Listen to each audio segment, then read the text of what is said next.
Hello दोस्तों, कैसे हैं आप सब लोग। आई होप आप सब लोग बहुत अच्छे होंगे और बहुत अच्छे से अपना पढ़ाई पे ध्यान रख रहे होंगे। तो हम लोग कर रहे हैं मेका मैगजीन कवर विजन का, जिसमें हम लोगों ने साइंस एंड टेक को कवर कर रखा है। तो आज हम लोग कवर करेंगे इन्वायरमेंट। अब इन्वायरमेंट में क्या है कि यदि हम देखें जो बड़े आर्टिकल्स रहते हैं उनमें मोस्टली ना एक ही आर्टिकल है, ठीक है, डिकार्बनाइजेशन। और इसके अलावा दूसरा एक जो उनका जो आर्टिकल है वो है गैस बेस्ड इकोनमी। तो जो गैस बेस्ड इकोनमी है वो बहुत छोटा आर्टिकल है और एक आर्टिकल जो है डिकार्बनाइजेशन, ये एक बहुत बड़ा आर्टिकल है। और इसको ही उन्होंने पेज भरने के लिए 5-6 अलग अलग जात की हेडिंग्स बना के दिया हुआ है कि ये डिकार्बोनेशन क्या है, नीड क्या है, टेक्नोलॉजी क्या है। ऐसे करके उन्होंने काफ़ी बड़ा बना के रख दिया है, ऐसे पेज भर दिए 8 से 10। तो हम लोग क्या करेंगे कि एकदम अच्छे से समझेंगे, क्योंकि जो आपका डिकार्बनाइजेशन है ना टॉपिक, ये काफ़ी इम्पोर्टेंट चल रहा है। और इसलिए इसमें हम चांसेस हैं, ये इस बार मेंस में भी चांसेस हैं इसमें से क्वेश्चन आने के, क्योंकि इसमें काफ़ी ऐसी चीज़ें हैं जो हम लोग अच्छे से पढ़ेंगे। तो चलो शुरू करते हैं। तो सबसे पहले हम ना थोड़े से समझते हैं, इसका एक प्लान बनाते हैं, जिससे कि इतना लंबा आर्टिकल है ना, ये 5-6 पेज में फैला हुआ है और दिक्कत हो जाएगा हम सबको यदि हम इन्हें एकोमोडेट नहीं कर पाएंगे। तो अब देखते हैं डिकार्बोनेशन को हम कैसे कैसे सही से प्रेजेंट कर सकते हैं। सबसे पहले डिकार्बोनेशन ये क्या है, तो सबसे पहले हम पढ़ेंगे कि डिकार्बोनाइजेशन जो है वो क्या है, व्हाट इज इट। फिर सेकंड पढ़ेंगे हम लोग इसका ज़रूरत काय को पड़ गया, क्या नीड है इसकी, हमें ऐसा क्या ये काम का है जो हमें बहुत ज़रूरत है इसकी। और इसके ऊपर हमारी मैगजीन में 6 पेज भर दिए हैं। चलो देखते हैं। व्हील फॉर इट मतलब किसके द्वारा इसे कम कम या ज़्यादा कर सकते हैं, मतलब है कि डिकार्बोनाइजेशन को कैसे हम बढ़ा सकते हैं। तो वो देखेंगे हम कैसे कैसे बढ़ा सकते हैं डिकार्बोनाइजेशन को, कौन सी तकनीक यूज कर सकते हैं हमसे, टेक्नोलॉजी क्या क्या हैं जो यूज की जा सकती हैं डिकार्बोनाइजेशन में, उसे देखेंगे। और फिर थोड़ा सा इधर माल लाने के लिए मतलब पैसा किधर से आएगा, तो पैसा अरेंजमेंट बहुत ज़रूरी है। कोई भी टेक्नोलॉजी आएगी या कुछ भी आता है तो उसके लिए पैसा चाहिए होता है। तो ये हम लोग पढ़ेंगे क्या है ज़रूरत और किससे ये कम होगा, कौन सी जात की टेक्नोलॉजी है, फाइनेंस किधर से माल आएगा। फिर कुछ और देखेंगे जो इनसे इनडायरेक्टली कनेक्टेड हैं लेकिन कुछ न कुछ डिकार्बोनाइजेशन में हेल्प करते हैं। जैसे कार्बन मार्केट क्या है, कैसे ये डिकार्बोनाइजेशन को हेल्प कर रहा है, ये सब चीज़ें। बायोफ्यूल क्या है, कितने जनरेशन का होता है, ठीक है ना, वो देखेंगे हम। और ये कैसे हमें हेल्प करेगा डिकार्बोनाइजेशन में। हम देखेंगे हाइड्रोजन के कौन से कलर के हिसाब से टाइप हैं, ग्रीन हाइड्रोजन क्या है, ब्राउन हाइड्रोजन क्या है, या फिर पिंक हाइड्रोजन क्या है, वाइट हाइड्रोजन क्या है, ये सब देखेंगे। और ये किस प्रकार से हेल्प करता है हमें डिकार्बोनाइजेशन में, ये भी देखेंगे।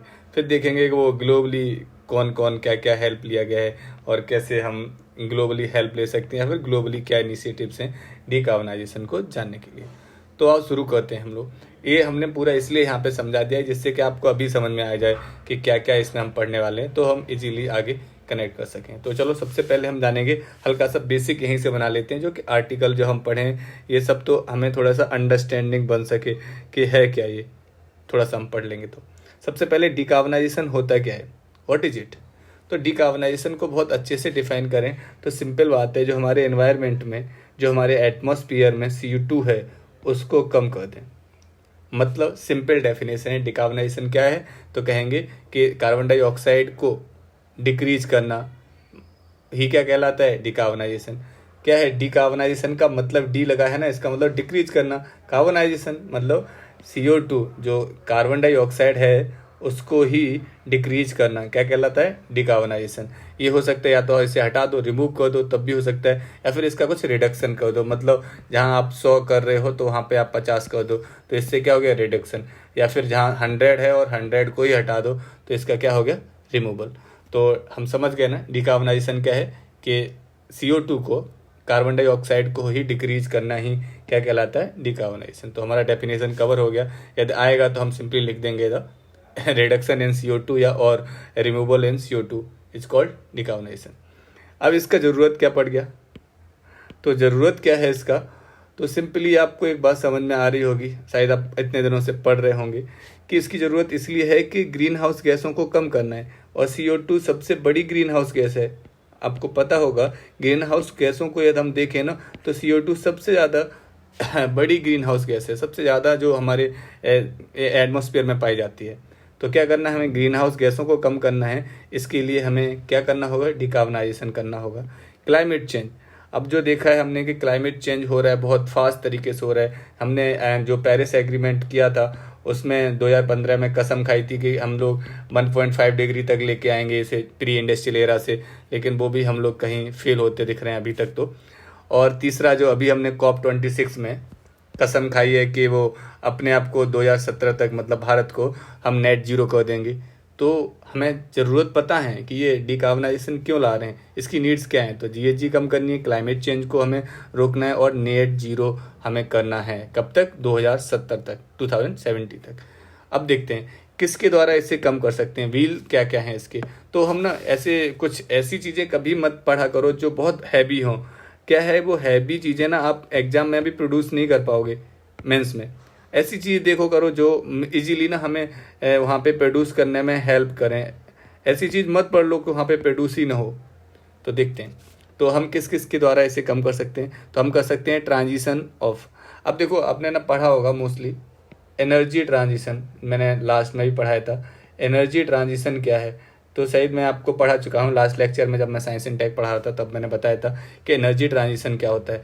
एनर्जी ट्रांजिशन का मतलब सिंपल सा है कि जो फॉसिल फ्यूल्स हैं, ठीक है ना, ये फॉसिल फ्यूल हैं, इनसे हमें दूसरी एनर्जी में, जो इसके अल्टरनेट नहीं है, इसकी अदर एनर्जीज हैं, जैसे एग्जाम्पल के तौर पे देख सकते हैं न्यूक्लियर एनर्जी या फिर कोई रिन्यूएबल एनर्जी, इन सब पे क्या करना है, ट्रांसफ़र लेना है। तो जो फॉसिल फ्यूल एनर्जी है या फॉसिल फ्यूल हैं, उनसे हम अदर फ्यूल्स में जा रहे हैं। उसी ही ट्रांजिशन को हम क्या कहते हैं, एनर्जी ट्रांजिशन। मतलब जो पहली वाली एनर्जी का जो काम था और उसको हम अब नए तरीके से करें, तो एनर्जी ट्रांजिशन हम समझ गए।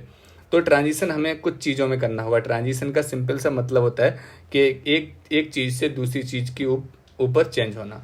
तो ट्रांजिशन क्या क्या कर सकते हैं इससे डिकार्बनाइजेशन को करने के लिए, रिन्यूएबल एनर्जी में हमें रिन्यूएबल एनर्जी का ज़्यादा यूज करना चाहिए। रिन्यूएबल एनर्जी का जब ज़्यादा यूज करेंगे ना, तो डेफिनेटली कार्बन कम प्रोड्यूस होगा, तो क्या हो जाएगा, डिकार्बनाइजेशन वहाँ हो जाएगा। इंडस्ट्री हैं, जो भी इंडस्ट्री हैं जो फॉसल फ्यूल्स पे चलती हैं, फॉसल फ्यूल पे जितनी भी इंडस्ट्री चलती हैं उन्हें हम नेचुरल गैस पे ला सकते हैं, ठीक है ना। नेचुरल गैस के अलावा हम उन्हें रिन्यूएबल एनर्जी पे ला सकते हैं। तो क्या करना पड़ेगा, हमें इंडस्ट्री को भी चेंज करना पड़ेगा, उनका ट्रांजिशन करना पड़ेगा, जो कि नेचुरल गैस के थ्रू या फिर हम रिन्यूएबल एनर्जी के थ्रू। ट्रांसपोर्ट, अब ट्रांसपोर्ट में क्या है, हम लोग देखते हैं जो हमारे पास कार होती हैं, या तो वो डीजल की होगी या फिर वो पेट्रोल की होगी। अभी तक तो यही डोमिनेट करती है हमारे मार्केट में। तो हमें क्या करना पड़ेगा, इलेक्ट्रिफिकेशन करना पड़ेगा। किस में इलेक्ट्रिफिकेशन करना पड़ेगा, ट्रांसपोर्ट में। अब ट्रांसपोर्ट में कैसे करना पड़ेगा, तो इसको सिंपली हम समझ सकते हैं कि हमें क्या है, जो इलेक्ट्रिक कार्स हैं उनको इंक्रीज करना पड़ेगा। जब इलेक्ट्रिक कार्स इंक्रीज हो जाएंगी तो क्या होगा, डीजल और पेट्रोल वाली कारें कम हो जाएंगी, तो CO2 अपने आप क्या हो जाएगा, डिक्रीज हो जाएगा। तो हमें क्या, किसका ट्रांजिशन और करना है, हमें ट्रांसपोर्ट का ट्रांजिशन करना है। एग्जाम्पल के लिए आप लिख सकते हो कि दिल्ली में 100% बसेस इलेक्ट्रिक हो चुकी हैं, समझ गए ना। तो एक बहुत अच्छा एग्जाम्पल है, आप लिख सको कि किसने ऐसा अचीवमेंट कर रखा है, तो दिल्ली का एग्जाम्पल दे सकते हो। हमें टेक्नोलॉजी चाहिए होगी, ऐसी कोई टेक्नोलॉजी चाहिए होगी जिससे कि हम क्या कर सकते हैं, CO2 को कम कर सकें। हमें रिसोर्सेस एक्सप्लोरेशन करना पड़ेगा। अब रिसोर्सेस एक्सप्लोरेशन का मतलब क्या है, इससे कैसे डिकार्बनाइजेशन कम हो जाएगा, तो सिंपल देखो, रिसोर्सेस को कम करने के लिए ना हमें नेचुरल गैसेस के रिसोर्सेज को कहीं से मतलब खोजना पड़ जाएगा। ऐसा किधर किधर अपने यहाँ पे नेचुरल गैसेस मिल रही हैं, या फिर किसी और प्रकार की रिन्यूएबल एनर्जी के लिए, या फिर न्यूक्लियर एनर्जी के लिए, ये सब के सब रिसोर्सेस हैं। इन सबको हमें एक्सप्लोर करना पड़ेगा, जाके ढूंढना पड़ेगा, ठीक है ना। तो इसके लिए भी हमें जाके टेक्नोलॉजी चाहिए होगी। तो फिर हम पहले ही पढ़ चुके हैं, हमें टेक्नोलॉजी की तो ज़रूरत है। टेक्नोलॉजी में हमें R&D की ज़रूरत है, रिसर्च एंड डेवलपमेंट की, ठीक है। तो हम खोज के लेके आएंगे। एक लास्ट है, कार्बन क्रेडिट से भी हम इसे डिकार्बनाइजेशन को बढ़ा सकते हैं। कार्बन क्रेडिट से कैसे, कार्बन क्रेडिट क्या होता है कि वो कार्बन को ना, जैसे CO2 है, उसको हम लोग ना किसी से उधार ले लें। अब वो उधार कैसे लेते हैं, क्या होता है carbon market, carbon credit market क्या होता है, उससे हम लोग आगे पढ़ेंगे। तो आपको नहीं पता है कि क्या होता है, सिर्फ अभी इतना जान लो कि कार्बन क्रेडिट से भी हम डिकार्बनाइजेशन कर सकते हैं। ओके, तो अब तक हम क्या पढ़ चुके हैं कि डिकार्बोनाइजेशन क्या होता है, तो बता सकते हो आप डिकार्बोनाइजेशन क्या होता है कि CO2 को कम करना, इसकी ज़रूरत काय को पड़ गई, तो GHG और क्लाइमेट चेंज और नेट जीरो इन सब मामलों को देखने के लिए इसे हमें कम करना है। अब इसे किसके थ्रू कर सकते हैं, तो ट्रांसफॉर्मेशन लाना पड़ेगा, हमें रिन्यूएबल एनर्जी लानी पड़ेगी फॉसिल फ्यूल्स की जगह, इंडस्ट्री को चेंज करना पड़ेगा, हमें इलेक्ट्रिफिकेशन करना पड़ेगा ट्रांसपोर्ट के लिए और ये रिसोर्स और कुछ क्रेडिट। अब यहाँ पे नेक्स्ट हम जो आर्टिकल पढ़ेंगे इसमें, इसके बाद किस किस के द्वारा कम कर सकते हैं, वो है टेक्नोलॉजी का। कौन सी टेक्नोलॉजी हम लगा सकते हैं। टेक्नोलॉजी में जैसे हम चाहें तो देख सकते हैं कि किस प्रकार से कितना एमिट हो रहा है, तो एमिशन हम चेक कर सकते हैं CO2 का। उसे मतलब एक तरीके से मान के चलो एमिशन हमें पता होगा कि कितना एमिशन हो रहा है, और जब एमिशन का हमें पता चल जाता है तो हम शायद कोई ऐसी प्लान बना सकते हैं, ऐसा कोई प्लान कि जिससे कि हम कितने दिनों में इसे कम कर सकते हैं। तो कुछ एमिशन करने वाले के लिए कोई टेक्नोलॉजी चाहिए जिससे हम पूरा एमिशन का पता कर सकें, या फिर हमने कितना रिडक्शन कर लिया है उसका पता कर सकें, जिससे कि हम इस सब प्लान को ना 2070 में जो हमें कम करना है, नेट जीरो करना है, उसके हिसाब से टारगेट को अचीव कर रहे हैं कि नहीं कर रहे हैं, ऐसा कुछ रिपोर्ट पब्लिश कर सकें। तो हमें ऐसी टेक्नोलॉजी भी चाहिए होंगी। हमें टेक्नोलॉजी ऐसी भी चाहिए होंगी जो हमारे रिसोर्सेज का पता करें, या फिर कोई ऐसी टेक्नोलॉजी जिससे कि रिन्यूएबल एनर्जी को ज़्यादा प्रोड्यूस किया जा सके। ऐसे बहुत सारी अलग अलग टाइप की टेक्नोलॉजी हमें चाहिए डिकार्बोनाइजेशन के लिए।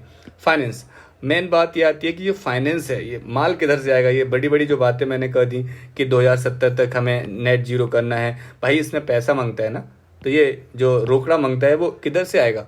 ये अपन सबके घर पे या फिर इंडिया में ऐसा थोड़ी नहीं है कि वो हम कहीं से पैसे छाप लेंगे, RBI से कहेंगे चलो भाई पैसे छाप दो और फिर मैं ये सब प्रोग्राम में लगा देता हूँ ये तो पॉसिबल नहीं है ना। आपने इकोनॉमी पढ़ी होगी कि ऐसे करेंगे तो क्या हो जाएगा। चलो ये कमेंट में बताओ यार, RBI लगातार टपाटप पैसा छाप रही है तो उसका इकोनॉमी पे क्या इम्पैक्ट पड़ेगा, ये आप नीचे कमेंट में मेरे को बताओ। ओके, तो फाइनेंस में क्या है। फाइनेंस में भाई ऐसा है कि 85% जो फाइनेंस है 100%, उसमें से 85% हम लोग अपना डोमेस्टिक ही लगाएंगे। डोमेस्टिक मतलब वो अपने घर से देंगे। अब घर से मतलब हम इंडिया से देंगे, वो भी 85% जो हमारा टोटल खर्चा है उसका हम लोग घर से भरने वाले हैं। अब हमारे घर पे तो है नहीं, अभी अभी तो मैं बताया था। तो घर पे भरने के लिए ना हमने यहाँ 2-3 तरीके ढूंढ रखे हैं। जो हमारे क्या कहते हैं पब्लिक सेक्टर हैं, उनसे हम बोलेंगे भाई मेरे को कुछ देना, 150 रुपया देना, ऐसा मतलब ग्रांट मांगेंगे। ओके कि भाई हमें ग्रांट दे दो कुछ, जो भी है 150-200 रुपये नहीं, मतलब करोड़ों में बिलियंस में होंगे। तो हम सबसे पहले क्या कर सकते हैं, PSU जो है हमारे पब्लिक सेक्टर्स हैं, पब्लिक सेक्टर से हम लोग एक ग्रांट ले सकते हैं। पहला तरीका ये है। सेकेंड तरीका जो है, जो हमारी कॉमर्शियल बैंक्स हैं, SBI वगैरह, इनसे हम लोग ना लोन निकालेंगे। लोन का मतलब वो उधारी मांगेंगे कि भाई मेरे को उधारी दो जिससे कि मैं ये डिकार्बोनाइजेशन के लिए टेक्नोलॉजी और ये सब प्रोसेस के लिए कुछ पैसा लगा सकूं।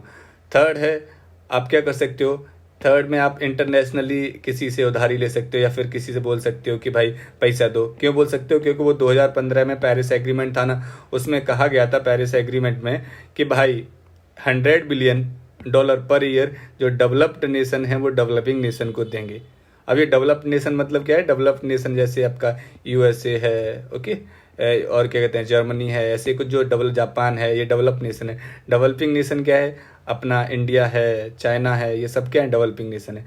तो कहा था उन्होंने कि डेवलप्ड नेशन है वो डेवलपिंग नेशन को देंगे, लेकिन ये सिर्फ एक लॉलीपॉप था, एक लॉलीपॉप था, सिर्फ दे दिया गया, लेकिन पैसे वैसे अभी तक नहीं आ रहे हैं, बहुत कम आ रहे हैं। जो प्रॉमिस किए गए थे वो अभी फुलफिल नहीं हो रहे हैं। तो फाइनेंस का हमें समझ में आ गया, हम बैंक से उठाएंगे, मतलब भीख मांगेंगे नहीं, ग्रांट मांगेंगे। ओके, और कुछ मतलब जो हमारे पेरिस एग्रीमेंट के थ्रू मिलेगा या फिर कुछ और ग्लोबली मिल जाएगा, वहाँ से उठा लेंगे। तो यहाँ तक हम क्या पढ़ लिए, डिकार्बोनेशन क्या है हमें समझ गए, क्या है CO2, ज़रूरत क्यों है समझ गए हम, किससे कम कर सकते हैं समझ गए हम, टेक्नोलॉजी समझ गए हम, फाइनेंस समझ गए हम। अब हम देखते हैं CO2 जो डिकार्बोनाइजेशन का डेफिनेशन अब हमें पता चल चुका है कि हमें हर हाल में CO2 को कम करना है। अब CO2 को कैसे डिक्रीज कर सकते हैं, किन किन बातों के थ्रू कर सकते हैं। कार्बन मार्केट जो हमने बताया था ना, कार्बन मार्केट क्या है, सिंपली आप समझोगे, अभी मैं आगे डिटेल में बताने वाला हूँ। यहाँ पे कार्बन का मार्केट का मतलब क्या होता है, किसी चीज़ की सेल हो रही हो और किसी चीज़ की परचेज हो रही हो।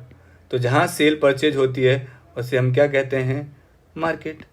यहाँ से किसी ने कोई चीज़ सेल की और किसी ने परचेज की, तो उसे हमने कहा मार्केट। तो अब यहाँ पे कमोडिटी क्या है, कार्बन। तो कॉमोडिटी की जहाँ पे भी सेल और परचेज होती है भाई, जिधर भी बेचा और खरीदा जाता है किसी भी कॉमोडिटी को, उसे हम कहते हैं मार्केट। और यहाँ पे कॉमोडिटी है CO2 कार्बन, तो हमें समझ गए कार्बन मार्केट। अब ये क्या है डिटेल में हम आगे पढ़ने वाले। बायोफ्यूल। अब बायोफ्यूल क्या होते हैं? बायोफ्यूल हम बेसिकली इसकी हम डेफिनेशन जाने तो ऐसे याद कर सकते हो, जो बायोमास होता है, बायोमास को हम यदि लिक्विड किसी भी फ्यूल में, लिक्विड फ्यूल में कन्वर्ट कर देते हैं ना, तो उसे हम कहते हैं बायोफ्यूल। ओके, बायोमास से बना लिक्विड फ्यूल क्या कहलाता है? बायोफ्यूल। और बायोमास क्या होते हैं तो हम अभी पढ़ेंगे कुछ, जैसे गेहूं है, गेहूं का जो मतलब बचा हुआ रिड्यूसेस होते हैं, जो भी हमारे एग्रीकल्चर का मतलब बचा हुआ कचरा है, वो सब क्या कहलाते हैं? बायोमास। ओके, और बायोमास में क्या होगा? बायोमास को लिक्विड में कन्वर्ट कर दो, लिक्विड में मतलब फ्यूल, लिक्विड फ्यूल में, तो उसे हम कहते हैं बायोफ्यूल। डेफिनेशन समझ में आगे होगी। बायोफ्यूल की जनरेशन कौन सी है, 1 2 3 4, उनको हम लोग देखेंगे और फिर देखेंगे कैसे ये हमें हेल्प कर रहा है। हाइड्रोजन, हाइड्रोजन तो एक गैस है।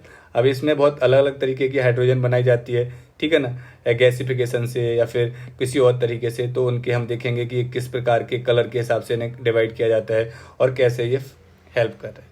ग्लोबली हमने बता ही दिया कि वो फाइनेंस मांगेंगे तो कैसे हेल्प होगी। तो ये हमारे टोटल पहला आर्टिकल कवर हो गया, डिकार्बनाइजेशन। तो यही सब माल पढ़ना है, इसे मैंने इसलिए पहले बेसिक बता दिया कि जब हम डिटेल में पढ़े ना तो इजीली आप समझ सको, आपको समझने में कोई दिक्कत ना हो कि ये क्या चीज़ है। तो आपको जब ये सब कुछ अच्छे से एकदम क्लियर हो जाएगा ना, तो फिर एक बार हम आके यहाँ पे फिर रिवाइज करेंगे, जिससे कि सब कुछ ना ऐसे सिंक से सिंक जुड़ सके, मतलब चेन से चेन, ठीक है ना। वो तो चेन से चेन जोड़ते हैं। थोड़ा से इन सबको पढ़ने से पहले ना थोड़ा एक दो जो यहाँ पे टर्मिनोलॉजी आई है उसको यूज कर लेते हैं। Carbon emission in the bird. यदि हम बर्ड के कार्बन एमिशन की देखी जाए तो इंडिया का कौन सा हिस्सा है, मतलब इंडिया कौन सी रैंक पे आके खड़ा होता है, तो ध्यान रखना 3rd पे। यदि हम बर्ड में कार्बन एमिशन की बात करेंगे तो इंडिया का कौन सा रैंक है? 3rd। ये ध्यान रखना, इंडिया का 3rd रैंक है कार्बन एमिशन में पूरी दुनिया में।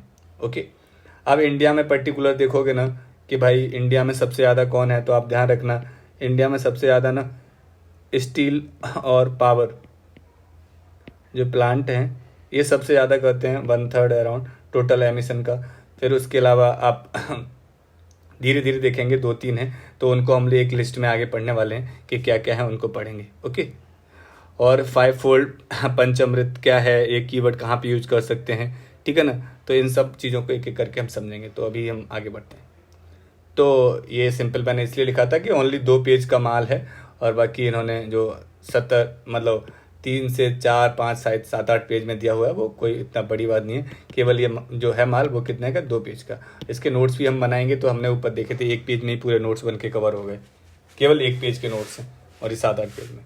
तो यहाँ पे आपको एक चीज़ समझ में आ रही हो कि नोट्स कैसे बनाते हैं ना, ये भी आप इधर सीख गए। और ये नोट्स ना मेंस के, जो मेंस में मोस्टली क्वेश्चंस का स्ट्रक्चर रहता है ना, उस हिसाब से हैं, तो आप इजीली पढ़ सकते हैं। जब आप पूरा आर्टिकल 1-2 बार पढ़े होंगे ना, तो यहाँ से आपको सब कुछ समझ में आ जाएगा। अब देखते हैं डिकार्बनाइजेशन ऑफ इंडियन इकोनॉमी क्या है। अब ये न्यूज़ में काय को है, तो ये समझ लेते हैं थोड़ा सा इजीली, बहुत सरल है, अभी समझ में आ जाएगा। Energy transition and advisory committee, जो आपकी ETAC है ना, एनर्जी ट्रांजिशन एडवाइजरी कमेटी, इसने ये जो है वो किसके अंडर आती है जान के रखना है आपको, ministry of petroleum and natural gas, ठीक है ना। तो ministry of petroleum and natural gas के अंडर आती है ये। तो ये है, तो इसने अभी एक रिपोर्ट पब्लिश की थी, ये रिपोर्ट आप महत्वपूर्ण आप ध्यान रखना, द ग्रीन शिफ्ट। तो ग्रीन शिफ्ट जो रिपोर्ट बताई है, इसकी वजह से डिकार्बनाइजेशन एकदम अचानक क्या हुआ कि आपका न्यूज में आ गया कि low carbon of transition of India's oil and gas sector. तो अब देखते हैं इसे। तो सिर्फ अभी आपको इतना याद रखना है कि एक कमेटी थी, उसके थ्रू एक रिपोर्ट पब्लिश की जाती है, और उस रिपोर्ट का नाम है, क्या नाम है? The green shift. ओके, तो सबसे पहले हम समझते हैं डिकार्बनाइजेशन क्या है। तो अब मुझे लगता है समझने के लिए कुछ बचा नहीं। CO2 को कम करना, एनी हाउ CO2 को कम करना ही क्या कहलाता है? डिकार्बनाइजेशन। तो डेफिनेशन सिंपल है, रिडक्शन और removal of the CO2 is called decarbonisation. या फिर CO2 का कार्बन डाइऑक्साइड का कम होना या कम करना ही क्या कहलाता है? डिकार्बनाइजेशन। तो इसकी ज़रूरत क्यों पड़ी, नीड फॉर डिकार्बनाइजेशन? तो हम सिंपल पढ़ रखे हैं ग्लोबल वार्मिंग। अब ये ग्लोबल वार्मिंग क्या है, तो ये सिंपल आप जानते होंगे कि टेम्परेचर इंक्रीज हो जाता है ग्लोबल वार्मिंग से। वो कैसे होता है तो वो आप जब हम लोग पढ़ेंगे एनवायरनमेंट का पूरा लेक्चर तो उसमें समझेंगे कि कैसे कम हो जाता है। कि एक ये ब्लैंकेट बना लेती हैं GHG गैसें, और जो सनलाइट से, जो सन से लाइट आती है वो आने तो देती हैं, जब ये दोबारा से रिफ्लेक्ट करती है तो इसको रोक देती हैं। अब देखो यहाँ से लाइट आ तो गई लेकिन ये बाहर नहीं जा रही है इस ब्लैंकेट से, तो क्या होगा, ये वाला जो हिस्सा है ये हिस्सा अपने आप ही कैसा हो जाएगा, हीट। इसी को हम कहते हैं ग्लोबल वार्मिंग या ग्लोबल वार्मिंग इफेक्ट। तो सबसे पहले ज़रूरत क्यों है, क्योंकि ग्लोबल वार्मिंग को हमें क्या करना है, कम करना है। और कम कैसे करेंगे, यदि हम यहाँ वो ब्लैंकेट है, ब्लैंकेट में CO2 बहुत ज़्यादा है, यदि हम CO2 को कम कर देंगे क्या होगा, तो ब्लैंकेट शायद ओपन हो जाएगा, तो रिफ्लेक्शन जो वापस जा रही होती है ना, तो वो आपकी जो वापस जाने वाली एनर्जी है वो आपकी यहाँ पे रुकेगी नहीं, बाहर चली जाएगी स्पेस में, तो अपने आप यहाँ पे टेम्परेचर कम हो जाएगा। समझ गए ना आप बात को? सिंपल ऐसे चाहो तो ऐसे चित्र से समझ सकते हो। ये हमारा अर्थ है, ठीक है ना, और ये ऐसे मान के चलो एक ब्लैंकेट बना रखा है इन्होंने, यहाँ से आने तो दे रहे हैं ये, ठीक है ना। अब जब आके यहाँ रिफ्लेक्ट होती है अर्थ में लग के, तो ये वापस जानी चाहिए स्पेस में, लेकिन ये स्पेस में नहीं जा पाती है और ये वापस फिर आ जाती है, इससे टकराती है और वापस आ जाती है, इससे टकराई वापस आ गई, इससे टकराई वापस आ गई, इससे टकराई वापस आ गई। और जो ये ब्लैंकेट बना हुआ है ये बना है GHG gases, green house gases के थ्रू, और इसीलिए इस पूरे फेनोमेना को क्या कहेंगे, ग्रीन हाउस गैस फेनोमेना या फिर इफेक्ट। तो आप समझ के होंगे कि हमने ग्लोबल वार्मिंग को कम करना है, इसमें इसका ज़रूरत है। अब ये कम क्यों करना है तो फिर उसको आपको मैंने समझा रखा है कि क्यों कम करना है, क्योंकि वो 3-4 बातें दी गई थी। हम नेट जीरो करना है, और ये जब टेम्परेचर ज़्यादा बढ़ जाएगा तो इसके अलग इम्पैक्ट होंगे, क्लाइमेट चेंज के इम्पैक्ट, वो एक अलग टॉपिक है बड़ा, हम उससे बाद में कवर करेंगे। तो यहाँ पे थोड़ा सा 1-2 फैक्ट है उन्हें देख लेते हैं। Reduce GHG emission in next 8 year by around 50%। तो हमें हर हाल में ना 50% GHG को यहाँ पे रिड्यूस करना होगा नेक्स्ट आपके 8 साल में। अब क्लाइमेट चेंज का रिस्क है, वो मैंने बताया था। क्लाइमेट चेंज है वो किससे होगा, यहाँ देखो, जब यहाँ टेम्परेचर बढ़ जाएगा, सिंपली ऐसे समझो। अब क्या हुआ कि यहाँ पे टेम्परेचर बढ़ गया, जब ये बाहर नहीं जा पा रही थी तो यहाँ पे क्या हुआ, टेम्परेचर बढ़ गया। अब जब ये टेम्परेचर बढ़ा तो सिंपल हमें पता है कि हाँ ये पूरा जो अपना एटमॉस्फेयर है यहाँ टेम्परेचर कैसा हो जाएगा, इंक्रीज हो जाएगा। अब टेम्परेचर इंक्रीज हो गया GHG की वजह से, तो क्या होगा, क्लाइमेट चेंज हो जाएगा अपने आप। अब क्लाइमेट चेंज हो जाएगा, इसका रिस्क बहुत है। जो आइलैंड कंट्री हैं तो समुद्र बढ़ जाएगा, समुद्र में पानी ज़्यादा आएगा, क्योंकि ग्लेशियर्स जो हैं मेल्ट हो जाएंगे, समुद्र में पानी ज़्यादा भर जाएगा। जब ज़्यादा भर जाएगा तो ये आइलैंड है, आइलैंड डूब जाएगा, फिर हम लोग हनीमून पे कहाँ जाएंगे, चिंता वाली बात है ना। तो आपको ध्यान रखना है कि हमें ग्लोबल वार्मिंग को कैसे भी करके कम करना है, जिससे क्लाइमेट चेंज का रिस्क है वो आपका कम हो जाए। क्लाइमेट चेंज के रिस्क के हिसाब से यहाँ पे इन्होंने कुछ फैक्ट दिए हुए हैं जिन्हें हम लोग यूज कर सकते हैं।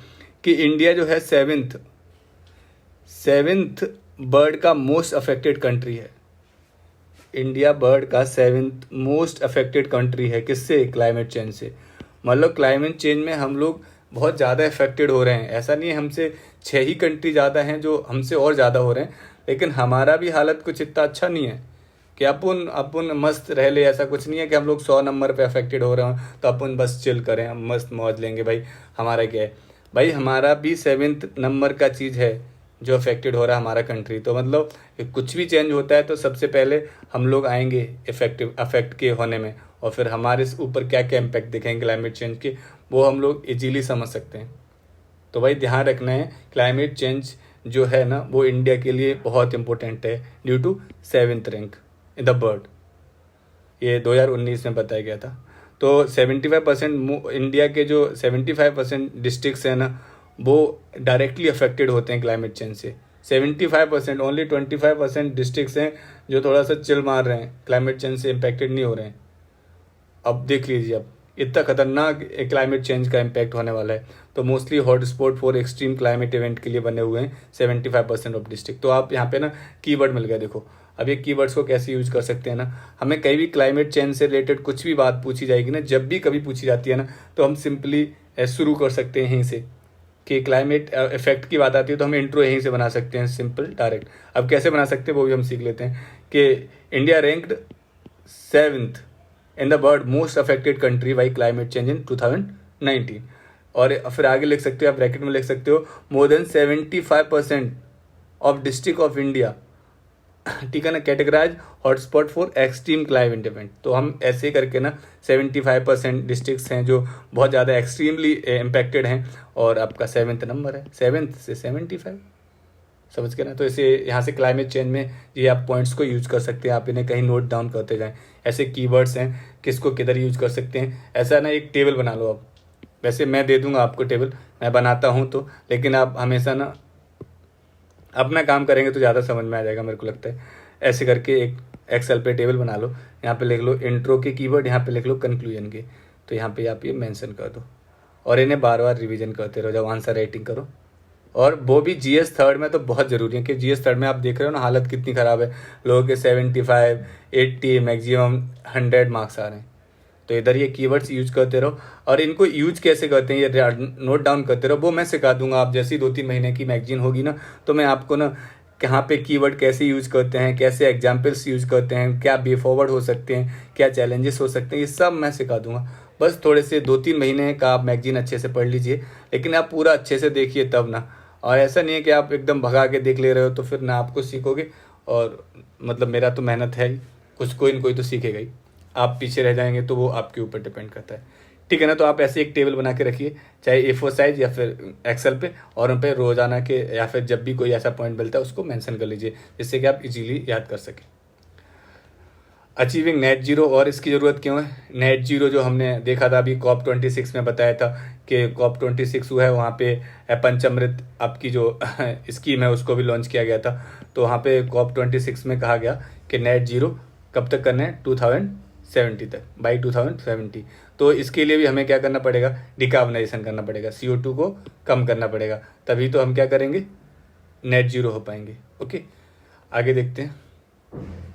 इंडिया का कार्बन एमिशन मैंने बताया था, इंडिया 3rd नंबर पे आता है, सबसे बड़ा मतलब तीसरा सबसे बड़ा एमिटर है CO2 का। ओके, यदि मैं देखूँ यदि इंडिया में, तो मोस्टली टाइम पे हम देखते हैं सबसे ज़्यादा इंडिया में जो आता है ना एमिशन, वो आता है 1/3 डायरेक्टली कहाँ से आता है, स्टील एंड आपकी जो सीमेंट कंपनी है वहाँ से आता है, और 33% पावर से आता है, जो पावर प्लांट है वहाँ से, और 33% स्टील एंड सीमेंट फैक्ट्री से, तो 66 यही हो गया। इसमें से 3rd नंबर पे आता है एग्रीकल्चर। एग्रीकल्चर भी कम नहीं है, ध्यान रखना, एग्रीकल्चर भी काफ़ी CO2 को प्रोड्यूस करता है। तो आप ये मत सोच लेना एग्रीकल्चर हो रहा है तो वाह ये तो कोई मतलब अच्छा ही काम हो रहा है, तो ध्यान रखना इसमें भी CO2 प्रोड्यूस हो रहा है 70%। तो बाकी बचा हुआ वो ट्रांसपोर्ट से आता है, जो हम लोग डीजल फूंक देते हैं और पेट्रोल फूंक देते हैं, मतलब उसको गाड़ी को घुमाने में, उधर से आ रहा है। तो आपको समझ में आ गया कि एमिटर इंडिया में सबसे, वर्ल्ड में इंडिया 3रे नंबर का सबसे बड़ा एमिटर है, और इंडिया में किस हिसाब से तो वो इधर लिखा हुआ है। अब देखते हैं कौन से तरीके हैं जिनसे डिकार्बनाइजेशन को प्रमोट किया जा सकता है। तो वो प्रमोशन के लिए जो wheels of decarbonisation for India energy transition है, उनको एक एक करके देखते हैं। रिन्यूएबल एनर्जी, मैंने वहाँ पे बताया था आपको, रिन्यूएबल एनर्जी से हम कर सकते हैं क्या, रिन्यूएबल एनर्जी हम ज़्यादा बढ़ा देंगे ना तो CO2 अपने आप ही क्या हो जाएगा, जहाँ पे भी रिन्यूएबल एनर्जी इंक्रीज हो जाएगी तो CO2 अपने आप डिक्रीज हो जाएगा। इन दोनों का ना इन्वर्सली प्रोपोर्शनल रिलेशन है। तो इंडिया ने ऐसा कुछ टारगेट रखा है रिन्यूएबल एनर्जी के लिए, हाँ पंचतंत्र में ही बताया गया, लेकिन फिर भी हम याद कर लेते हैं 500 गीगावाट, ठीक है ना, 5 टारगेट है हमारा 500 gigawatt of non fossil fuel install capacity by 2030। हमने बोला है कि 2030 तक ना हम 500 गीगावाट लगभग क्या करेंगे, जो आ रही है रिन्यूएबल एनर्जी उसको प्रोड्यूस करने की कैपेसिटी बना के रखेंगे। ये आपको अभी हम पंचतंत्र पढ़ेंगे ना आगे, तो वहाँ पे आपको समझ में आ जाएगा, वहीं से ये पॉइंट उठाया गया है। तो हम उसी को आपके उस वाली जो आपने अभी टेबल बना के रखी है, वहाँ पे उस पंचतंत्र के ही 5 पॉइंट लिख लेना, और वो बहुत अच्छे कीवर्ड हैं, उन्हें यूज कैसे करेंगे वो मैं सिखा दूंगा। रिसोर्स एक्सप्लोरेशन, अब रिसोर्स का एक्सप्लोरेशन कैसे करेंगे, मैंने बताया था ना कि हम क्या है ना मोस्टली टाइम पे जितना भी हमारे पास चीज़ है वो इम्पोर्ट करते हैं। आपने देखा होगा कि जो हमारा फ्यूल है, फ्यूल का अराउंड 50 से 70% हम लोग क्या करते हैं, इम्पोर्ट करते हैं, बाहर देश से, बाहर गांव से लेते हैं, अलग अलग कंट्री से हम लोग लेते रहते हैं। इम्पोर्ट करने में हमारा फ्यूल में काफ़ी मतलब बड़ा BOP, बैलेंस ऑफ पेमेंट में हम जब देखते हैं, इकोनॉमी पढ़ेंगे तो हमें पता चलेगा कि फ्यूल का काफ़ी बड़ा हिस्सा रहता है BOP में। ओके, तो ये हम लोग को रिसोर्स एक्सप्लोरेशन करने पड़ेंगे, जिधर जिधर भी कहीं पे भी हमें गैस, पेट्रोल, डीजल कुछ भी मिलता है, उधर पता करके उसकी खुदाई करनी पड़ेगी। ठीक है। और फिर वहाँ खुदाई होगी तो कुछ लोगों का एंटरटेनमेंट हो जाएगा, वो जेसीबी खुदाई देख लेंगे। तो रिसोर्स एक्सप्लोरेशन, ठीक है ना, कब तक हम लोग हाथ फैलाएगा। और उधर अपने घर में भी कभी तेल निकलना चाहिए, फिर हम लोग अलग लेवल का मजा लेंगे। ओके।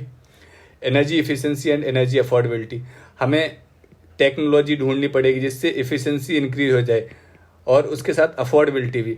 ऐसी ही हमें एनर्जी इंक्रीज मतलब इतनी एनर्जी को सफिशिएंट कर देना है कि अफोर्डेबल हो जाए। ऐसा नहीं है कि अभी 4 साल बाद पता चले तुम्हें कि 250 रुपये लीटर तेल मिल रहा है, डीजल। भाई 250 रुपये लीटर डीजल मिलेगा ना, तो फिर हमारे जैसे लोग तो गाड़ी ही नहीं चला पाएंगे। ओके, तो हमें ऐसा भी करना है, एफिशिएंसी भी काफ़ी इंक्रीज करनी है और अफोर्डेबिलिटी भी। ओके, तो ये कैसे होगी, इसके लिए हमें टेक्नोलॉजी की ज़रूरत पड़ेगी, या फिर हमें कुछ ऐसी चीज़ें बनानी चाहिए जैसे national level building rating system बना लेना चाहिए कि किससे कितना किस हिसाब से हो रहा है।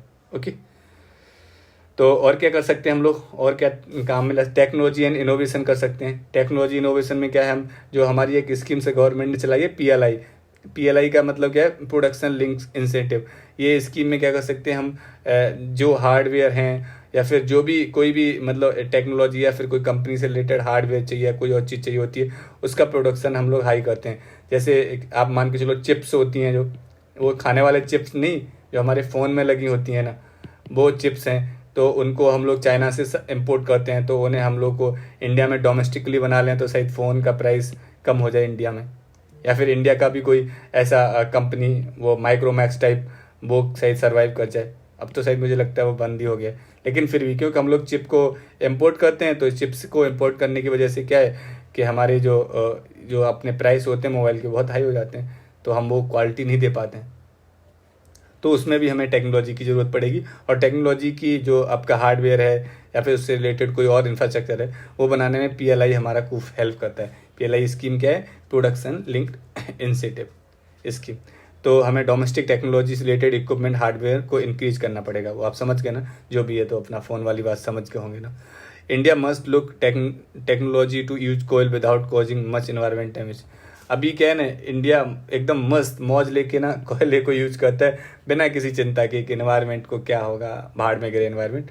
कोयल को हमें यूज करना है। अब ये हम लोग ऐसे भी एकदम रातों रात सपना आ गया और फिर कल ही मोदी जी बैठे और बोले कि नहीं, आज से तो कोयला बंद होगा मित्रों। तो भाई कोयले को फूकना बंद नहीं कर सकते हम, क्योंकि हमारे पास कोई अल्टरनेटिव नहीं है, समझ गए ना। इसलिए नहीं बोल सकते ना ऑनरेबल प्राइम मिनिस्टर मित्रों। तो टेक्नोलॉजी को हमें आपको अब समझ गए, हार्डवेयर इंक्रीज करना है और कोयले को थोड़ा सा कम करना है। इंडस्ट्री ट्रांजिशन करना है। और क्या है, इंडस्ट्री को ट्रांजिशन कैसे करना है, मैंने बताया था आपको कि इलेक्ट्रिसिटी और नेचुरल गैस पे शिफ्ट कर देना है हमें। जो कि कोयला बेस्ड है ना इंडस्ट्री, उनको नेचुरल गैस या फिर इलेक्ट्रिसिटी या रिन्यूएबल एनर्जी, इन पे क्या करना पड़ेगा, शिफ्ट करना पड़ेगा। और ये शिफ्टिंग ही क्या कहलाता है, ट्रांजिशन। बात समझ गए ना। इलेक्ट्रिक ऑफ ट्रांसपोर्टेशन, मैंने अभी दिल्ली वाला एग्जाम्पल दिया था कि दिल्ली में एग्जाम्पल बहुत अच्छा है, आप यूज कर सकते हो। दिल्ली में अराउंड 100% पूरा इलेक्ट्रिफिकेशन हो रखा है बसेस का, समझ गए ना। तो हमें क्या है, इलेक्ट्रिक व्हीकल्स की ओर शिफ्ट करना पड़ेगा। नेचुरल कार्बन मार्केट क्या है, वो हमने कार्बन मार्केट समझा था कि जहाँ पे क्या कहते हैं, कार्बन का खरीद फरोख्त की जाती है, और उसी को हम क्या कहते हैं, कार्बन मार्केट। यहाँ पे सेल, यहाँ पे परचेज, तो वहाँ पे आपकी सेल भी होती है और परचेज भी करते हैं। अल्टरनेटिव फ्यूल, वो आप कोई दूसरे फ्यूल को यूज कर सकते हो, वो भी एक इसका डिकार्बनाइजेशन को मतलब इनिशिएटिव है, बढ़ाने का काम करता है। अब कुछ बातें देखते हैं जो है, कुछ इन्वायरमेंट के मतलब बारे में कुछ हमने कस्में खाई थी, वो देखते हैं हम फुलफिल कर पा रहे हैं कि नहीं, या फिर ऐसे ही वो सोना बाबू की तरह कस्में फर्जी थी कि हाँ ये है, फिर बाद में पता चलता है कुछ है ही नहीं है। तो हमने कुछ जो कस्में खाई, उनमें एक कसम बहुत इंपॉर्टेंट है, उसको हमें हर हाल में याद करना, और वो अपना जो अभी टेबल मैंने बोला था बनाया ना, उसमें मेंशन कर लेना इस पॉइंट को, कि हमने कसम खाई थी कि India committed in Paris agreement. Paris agreement में हमने कसम खाई थी कि हम 40% आरई को हम मतलब रिन्यूएबल एनर्जी का जनरेशन करेंगे, और कैपेसिटी 2030 तक। मतलब क्या है इसका समझते हैं। मान के चलो 100 हम यूज कर रहे हैं कहीं पे भी, 100% टोटल है फॉसिल फ्यूल। ओके, 100% हम फॉसिल फ्यूल यूज कर रहे हैं, उनमें से ना 40% तक हम हर हाल में क्या करेंगे, रिन्यूएबल एनर्जी को वहाँ पे ऐसी कैपेसिटी बना देंगे या फिर रिन्यूएबल एनर्जी को पहुँचा देंगे कि हम 40% तक यूज करें। ओके, तो वही है। तो 40% की हमने कसम खाई थी जनरेशन करने में 2030 तक। तो हम लोग अभी कहाँ पे हैं? अभी 7 साल बाकी हैं, 2023 भी कवर नहीं हुआ है। हम लोग 36% टारगेट कवर कर चुके। वाह, वेल डन। मतलब देख रहे हो, हम लोगों ने 36% तो टारगेट कवर कर लिया, केवल 4% रह गया है, वो तो अगले 1-2 साल में ही कवर कर देंगे। तो इंडिया का प्रोग्रेस काफ़ी अच्छा है, और ये प्रोग्रेस हम लोग जो मेजर कर रहे हैं ये भी काफ़ी अच्छी चीज़ है। तो हम लोग अभी तक क्या हो चुका है कि 36% हम लोग कवर कर चुके हैं, और 40% का हमने कसम खाया था। ओके,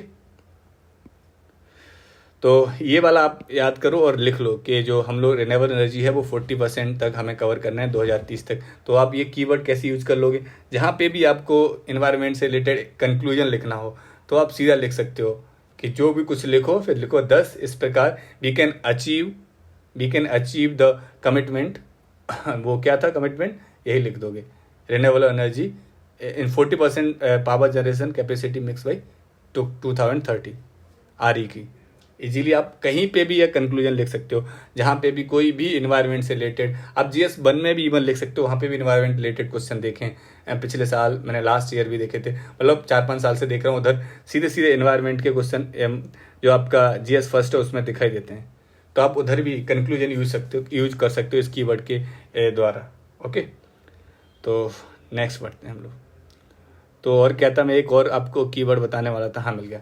ये कीवर्ड भी आप उधर ही मेंशन कर लो, सीधा आप कंक्लूजन इस कीवर्ड से लिख सकते हो। यहाँ पे 4-5 कीवर्ड हैं और उनको आप इजीली लिख सकते हो। पहला 5-fold punch Amrit.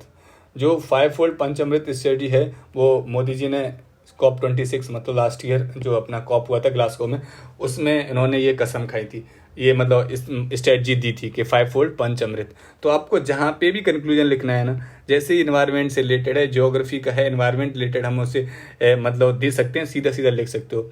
We can fulfil, मतलब कोई भी चीज़ लिखिए 10 we can fulfil through it, और या फिर हम ये अपना फॉर्म मतलब 5-fold पंच अमृत को स्ट्रेटजी को कंप्लीट कर सकते हैं, या फिर वहाँ पे कोई SDG और जोड़ दो, ये वाला 13-14 है, इसको फुलफिल कर सकते हैं through the 5-fold Panchamrit strategy. तो आपको लगेगा उस एग्जामिनर को हाँ मस्त मस्त कीवर्ड यूज किए, और कीवर्ड्स के ही मेन काम क्या है, इसे हम बोलते हैं वैल्यू एडिशन, ठीक है ना। और जब वैल्यू एडिशन अच्छा होता है ना तो इजीली क्या है ना, हमें मार्क्स ज़्यादा मिलते हैं कंपेयर देन कॉम्पिटिटर्स। तो इधर से आप ये कीवर्ड्स उठा सकते हो। आप पहला कीवर्ड देखते हैं, 5-fold पंच अमृत स्ट्रेटजी क्या है। इसमें 5 टारगेट हैं और उन टारगेट को फुलफिल करने के लिए बात की गई है, इसीलिए 5 टारगेट को मिला के पंच अमृत बना है। तो 5-fold पंच अमृत स्ट्रेटजी पहला क्या है, जो हम पहले पढ़ चुके थे, 2030 तक हमें क्या कहता है, India will meet 50% energy requirement from renewable energy. 2030 तक क्या है, रिन्यूएबल एनर्जी को हम लोग 50% तक मीट कर लेंगे, ये इन्होंने पहला टारगेट दिया था। सेकंड टारगेट क्या दिया था इन्होंने, नॉन फॉसिल जो एनर्जी है उसका कैपेसिटी हम लोग 500 गीगावाट तक पहुंचा देंगे 2030 तक, ये भी हम पीछे पढ़े थे। Reduce total projected carbon emission by 1 billion ton from the now onward. But 1 billion ton हम कम कर देंगे 2030 तक, जो हम लोग अभी एमिशन कर रहे हैं उस हिसाब से। ओके, जो हम लोग अभी 3rd नंबर पे हैं, शायद इतना कम करेंगे तो हम लोग 10 या 12 या 15 या शायद पता नहीं कितने नंबर पे पहुंच जाएंगे। तीसरा ही है। तो पहला क्या है, 50% वाला ध्यान रखना है तुम्हें। सेकंड 500 गीगावाट, और थर्ड क्या है, थर्ड में 1 बिलियन। ओके, फोर्थ क्या है, carbon intensity of the economy would be reduce to less 45% 2030 तक। 45% हम लोग carbon intensity of the economy है वो शायद हम ये डिक्रीज कर देंगे 45% तक 2030 तक। और फिर लास्ट तो आपको सबको पता है कि 2070 तक हम बिल्कुल ख़त्म नेट जीरो कर देंगे। तो याद कर कह सकते हो, तो याद करने के लिए ना सिंपल है, मैंने ऐसे ही करके याद किया हुआ है, आप भी ऐसे याद कर सकते हो। तो जो फर्स्ट है ना, जो पहला है वो हमें 2030 तक 50% एनर्जी को मीट करना है, वो भी RE से। तो पहले में रिन्यूएबल एनर्जी 50%, सेकंड में नॉन फॉसिल फ्यूल की हमने कैपेसिटी बढ़ानी है 500 तक, 50 से 500 एक जीरो बढ़ानी है 50 से 500। लेकिन ये टारगेट ना मोस्टली सारे 2030 तक है, केवल एक लास्ट वाला टारगेट याद रखना है कि 2070 तक है। जो फाइनल टारगेट है वो 2070 का है, बाकी बचे हुए जो टारगेट है ना वो सारे टारगेट 2030 तक हैं, इजीली याद रखो। तो जो आपको आ रही रिन्यूएबल एनर्जी है वो 50 है, 50% तक हम मीट करना है। नॉन फॉसिल जो एनर्जी है वो 500 गीगावाट है। और आपका रिड्यूस टोटल प्रोजेक्शन है, जब ये दोनों हो जाएंगे तो हमें क्या करना है, ऐसे याद रखना कि 1 बिलियन, ठीक है ना, हमें क्या करना है कि 1 मिलियन टन को डिक्रीज करना है, जिससे हम तीसरे नंबर से कहीं दूसरे नंबर पे जा लेगा, मतलब वो तीसरा नंबर हमें हटाना है, कोई पीछे जाना है। फिर कार्बन इंटेंसिटी को हमें याद रखना 45। तो 50, 45, 500 के बीच की ये बातें चलती रहती हैं, 50, 45, 500, ठीक है ना। ऐसे करके 2070 तक ख़त्म करना है। तो इंडिया ने और क्या कर रखा है डिकार्बनाइजेशन के लिए, कुछ इंस्टीट्यूट थे उनको सेटअप किया है। तो हाँ, ये इधर लिखे हुए हैं। तो मिनिस्ट्री लेवल पे क्या है, एनर्जी प्रोवाइडिंग मिनिस्ट्रीज में जो उन्होंने बनाई हैं, उनमें अलग अलग मिनिस्ट्री में बताया गया है कि भाई जैसे पावर कोल मिनिस्ट्री है उसको बताया, नॉन रिन्यूएबल एनर्जी है, इन सबको मिला के इन सब उन्होंने कंबाइंड सारी इंडस्ट्री मिली और इन्होंने आपस में ऐसे कुछ एग्रीमेंट बनाए हैं। प्रोवाइडिंग एक्यूरेट डाटा बराबर एक्यूरेट मिलना चाहिए, ये इन्होंने कहा है कि डाटा एक्यूरेट प्रोवाइड किया जाए, जिससे क्या हो सके। देखो, एक्यूरेट डाटा होता है ना, डाटा से बहुत सारी चीज़ें हो सकती हैं। डाटा होगा ना तो हम डाटा से प्लान कर सकते हैं कि हमें डाटा से प्लान कर सकते हैं, डाटा से ट्रैकिंग कर सकते हैं। ट्रैकिंग कैसे कर सकते हैं कि हम सही जगह जा रहे हैं कि नहीं जा रहे हैं। अभी आप अपनी स्टडी ट्रैक करते हैं कि नहीं करते हैं, आपको करनी चाहिए कि आप जो पढ़ रहे हैं उसमें कुछ इंप्रूवमेंट हो रहा है या फिर नहीं हो रहा, आप जैसे थे वैसे ही हैं, केवल लॉलीपॉप चूस रहे हैं इधर आके, या फिर कोई मतलब एकदम फुद्दू हो गए हैं, आए थे उससे भी ज़्यादा।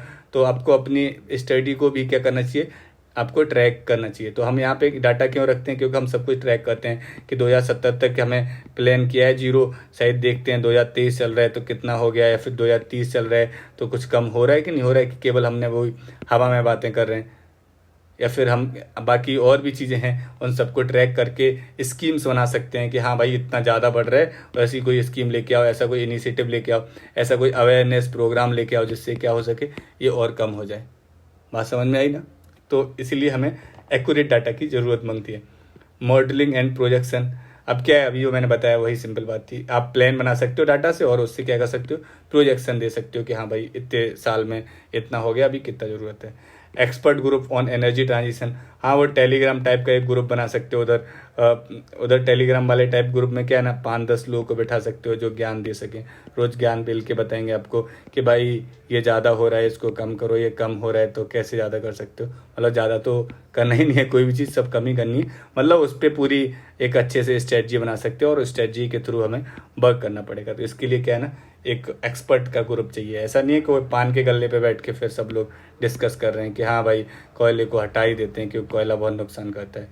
भाई ये तो सही है, हटा देते हैं, तुमने कह दिया, लेकिन हटा के फिर हम इलेक्ट्रिसिटी कहाँ से प्रोड्यूस करेंगे। तो ये वाली भी तो बात पता होनी चाहिए ना।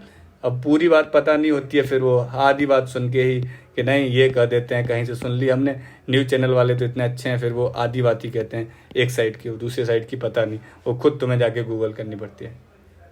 और क्या कर सकते हैं, टाई अप कर सकते हैं, वो तो हम जानते ही हैं हमेशा कि जब भी कुछ न करना हो तो हमें ये तो हमेशा पता चल गया, जो हमने वे फॉरवर्ड या सॉल्यूशन किसी का भी देना हो तो हम यही दे सकते हैं कि आप क्या करो, टाई अप कर लो, एसोसिएट हो जाओ किसी से, एसोसिएशन बना लो नेशनली, तो इंटरनेशनली ऑर्गेनाइजेशन के साथ में हम टाई अप कर सकते हैं कि भाई कुछ टेक्नोलॉजी हो तो मेरे को दे दो, नहीं है तो कोई ज्ञान पेल दो मेरे को जिससे हम कुछ कर लें, भाई कुछ तो दे दो, ऐसे करके मांग सकते हैं। Social and economic changes in India for effective decarbonisation. अब सोशल और इकोनॉमिक क्या चेंजेस हैं वो इतना हमारे काम के नहीं है, क्योंकि इसमें घुस के पीएचडी नहीं करने की, क्योंकि इतना माल हमारे पास ऑलरेडी हो गया है कि हम इस पर ऐसे लिख सकते हैं, ठीक है ना। तो ये सब घुस के पीएचडी करने का नहीं है, अब जिसको करने का है वो कर ले, इधर ये लिखा हुआ है मैगजीन में, अब मस्त जाके पढ़ो। पर हमें ना हमेशा कोई भी टॉपिक में जाके पीएचडी नहीं करनी, इतना माल निकालना उस टॉपिक से कि हम 250 वर्ड का मस्त सा कोई भी आंसर लिख सकें। तो हमारे पास इतना माल इनफ होगा कि हम लोग ना 1000 पेज का भी आंसर लिख सकते हैं। ओके, नेक्स्ट आते हैं क्लाइमेट फाइनेंस फॉर डिकार्बनाइजेशन। अब डिकार्बनाइजेशन के लिए ना क्लाइमेट में जो फाइनेंस चाहिए ना, वो फाइनेंस किधर से आएगा। हमने उधर देखा था ना, माल मांगता है अपन को, तो माल किधर से आएगा। तो पहले माल हम लेने से पहले ना अपना वॉलेट देख लेते हैं, मतलब हमारे बटुए में कितना माल है। जब हम किसी से उधारी ले रहे हैं तो उससे पहले ना अपना बटुआ देख लेते हैं कि हमारे बटुए में कितने रुपए हैं। यदि हम अभी देखें ना, इंडिया का ग्रीन फाइनेंसिंग इकोसिस्टम है ना, वो बहुत ही अर्ली स्टेज पे है। अर्ली स्टेज का मतलब है कि बच्चा है का मतलब समझते हो ना। ऐसे मान के चलो, जब हम लोग बच्चे थे ना तो हमारे पास क्या रुपए होते थे, 10, 15, 20। देखो यार, हमारे ऐसे मिडिल क्लास के लड़के जो थे, मतलब बच्चे जो थे, उनके पास तो 10-15 रुपए भी हो जाते थे तो हम अपने आप को अम्बानी से 1-2 इंच ही कम समझ रहे थे। पर अभी गर्ल्स होती हैं, उनके पास बहुत पैसे होते हैं, क्योंकि वो जब कोई हमारा रिलेटिव आता है, मामा मौसी चाची, तो वो जो पैसे दे जाती है वो गर्ल्स को 50 दे जाती हैं, और लड़का है तो उसे 10 ही देती है। ऐसा डिस्क्रिमिनेट कर देती हैं। It's only for kidding. तो ये आप इसे दिल पे न लें। तो इसकी वजह से क्या है ना, लड़कियां बेचारी 50 रुपये को सेव करके रख लेती हैं, गुल्लक में रख लेंगी या कहीं पे भी रख लेंगी, और लड़के जाके उसको खर्च कर देंगे। कुछ भी जाके खरीद खा लेंगे या फिर कहीं और दे देंगे, किसी और को खिला देंगे। पर इस वजह से ना हमारी जो कंडीशन बच्चे की थी, काम पे आते हैं सीधे, वही कंडीशन हमारे जो इंडिया का फाइनेंस का सिस्टम है उसकी है। तो अपने बटुए में कुछ ज़्यादा माल है नहीं है, तो हमें मोस्टली पूरा डिपेंड करना पड़ेगा कहीं और से जुगाड़ करने में माल। तो हमारा बटुआ कैसा है, खाली है। तो हमें कहाँ से जुगाड़ करना पड़ेगा पैसा, या तो उधारी में उठाना पड़ेगा। सेकंड हमने क्या बताया था, हमें किसी से ग्रांट मिल जाए, जुगाड़ लगानी पड़ेगी कि भाई कोई ग्रांट दे दो, या फिर हमें किसी इंटरनेशनल या फिर इंटरनेशनली मोस्टली किसी से मांगना पड़ेगा, भाई या तो ग्रांट दे दे मेरे को, या फिर कहीं से उधारी में पैसा दे दे। तो यही 2-3 तरीके बनते हैं। आओ इन सबको देखते हैं कौन सा तरीका है पैसा लाने का। तो हम लोग देखेंगे कि जो फाइनेंस है ना डिकार्बनाइजेशन के लिए, वो किधर किधर से आ रहा है। तो पहला देखते हैं, मेजर रोल 85%, जो मैंने पहले ही बताया था ना आपको, 85% ना हम लोग डोमेस्टिक ले रहे हैं, घर से, मतलब अपने घर से ही पैसा खर्च करना पड़ेगा, हमें कोई दे नहीं रहा है। तो अब ये 85% घर से ले रहे हैं, तो वो घर में किधर किधर से आ रहे हैं। तो पहला मैंने बोला था ना, कॉमर्शियल बैंक्स हैं, उनसे हम लोग लोन उठाएंगे। सेकंड हमने देखा था पब्लिक सेक्टर है, उससे हम लोग ग्रांट उठाएंगे। ग्रांट का मतलब होता है अनुदान, वो ऐसा मान के चलो भीख टाइप का, उधर से हम लोग उठाएंगे। ओके, तो ये हम लोग बैंक से लेंगे, तो यही लिखा है उन्होंने, कॉमर्शियल बैंक से लेंगे। गवर्नमेंट बजट, हाँ ये मैं भूल गया था, सॉरी।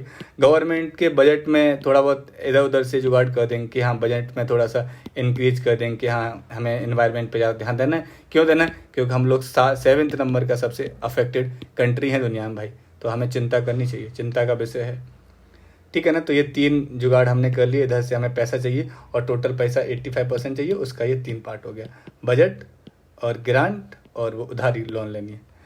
हाई रिलायंस ऑन डेप्ट एंड ग्रांट, तो वो तो हम अभी पढ़ ही चुके हैं ना कि हाई मतलब हमें जो मतलब हमें रिलाई करना पड़ेगा वो डेप्ट और ग्रांट पे ही करना पड़ेगा, क्योंकि अपन का जो बटुआ है वो बच्चे जैसा है। ओके, एक और ये चीज़ जो थी मैं पहले बता चुका था आपको वैसे, कि जो 100 बिलियन US डॉलर का बात कहा गया था ना पेरिस एग्रीमेंट में 2015 में, कि जो डेवलप्ड नेशंस हैं वो क्या करेंगे, डेवलपिंग नेशंस को 100 बिलियन USD देंगे। अब भैया ये सिर्फ एक लॉलीपॉप था जो लॉलीपॉप दिया गया था 100 बिलियन डॉलर का, और उसके अलावा कुछ नहीं दिया गया। तो यदि दिया गया होता ना तो हम लोग 85% रुपये अपने घर से नहीं लगा रहे होते। ओके, जबकि यो CO2 का जो अभी ये environment change, global warming, GHG ये सब दिक्कत चल रही है, क्या अकेला हमने थोड़ी नहीं पैदा किया। हम तो इतने गरीब आदमी हैं कि हम लोगों ने तो अभी अभी कोयले को अच्छे से यूज करना शुरू कर पाए। इंडस्ट्रियलाइजेशन तो बहुत पहले वेस्ट में हो चुका है ना, तो जो डेवलप्ड नेशन हो गए, ये डेवलप्ड हवा में थोड़ी नहीं हो गए हैं, इन लोगों ने इन सब का यूज किया तब हुए ना। तो इन लोगों को पैसा देना मांगता है, पर रोकड़ा देना कोई नहीं चाहता, क्योंकि वो आपको पता होगा ना, होता तो सबके पास है पर देना कोई नहीं चाहता। चलो अब हम लोग पढ़ते हैं। तो हमें ये डेप्ट और ग्रांट पे रिलाई करना पड़ेगा, ठीक है ना। 60% of finance flow from the loans, 60% loan से, मतलब देखो अब 85% हमें टोटल चाहिए, उसमें 60% हमें लोन से चाहिए, 20% हमें कहाँ से मिल गया होगा, ग्रांट से। तो ऐसे करके ना आप क्या कर सकते हो, एक ऐसा फ्लो चार्ट बना सकते हो कि टोटल चाहिए 100%, हमारे बटुए में मान लेते हैं 15% है, फिर हमें चाहिए 85 में हमें चाहिए 60 लोन से, और हमें बाकी चाहिए 20%, वो हमें कहाँ से मिलेगा, ग्रांट से। तो ऐसे करके आपका पूरा एक यहाँ पे बन जाएगा 100,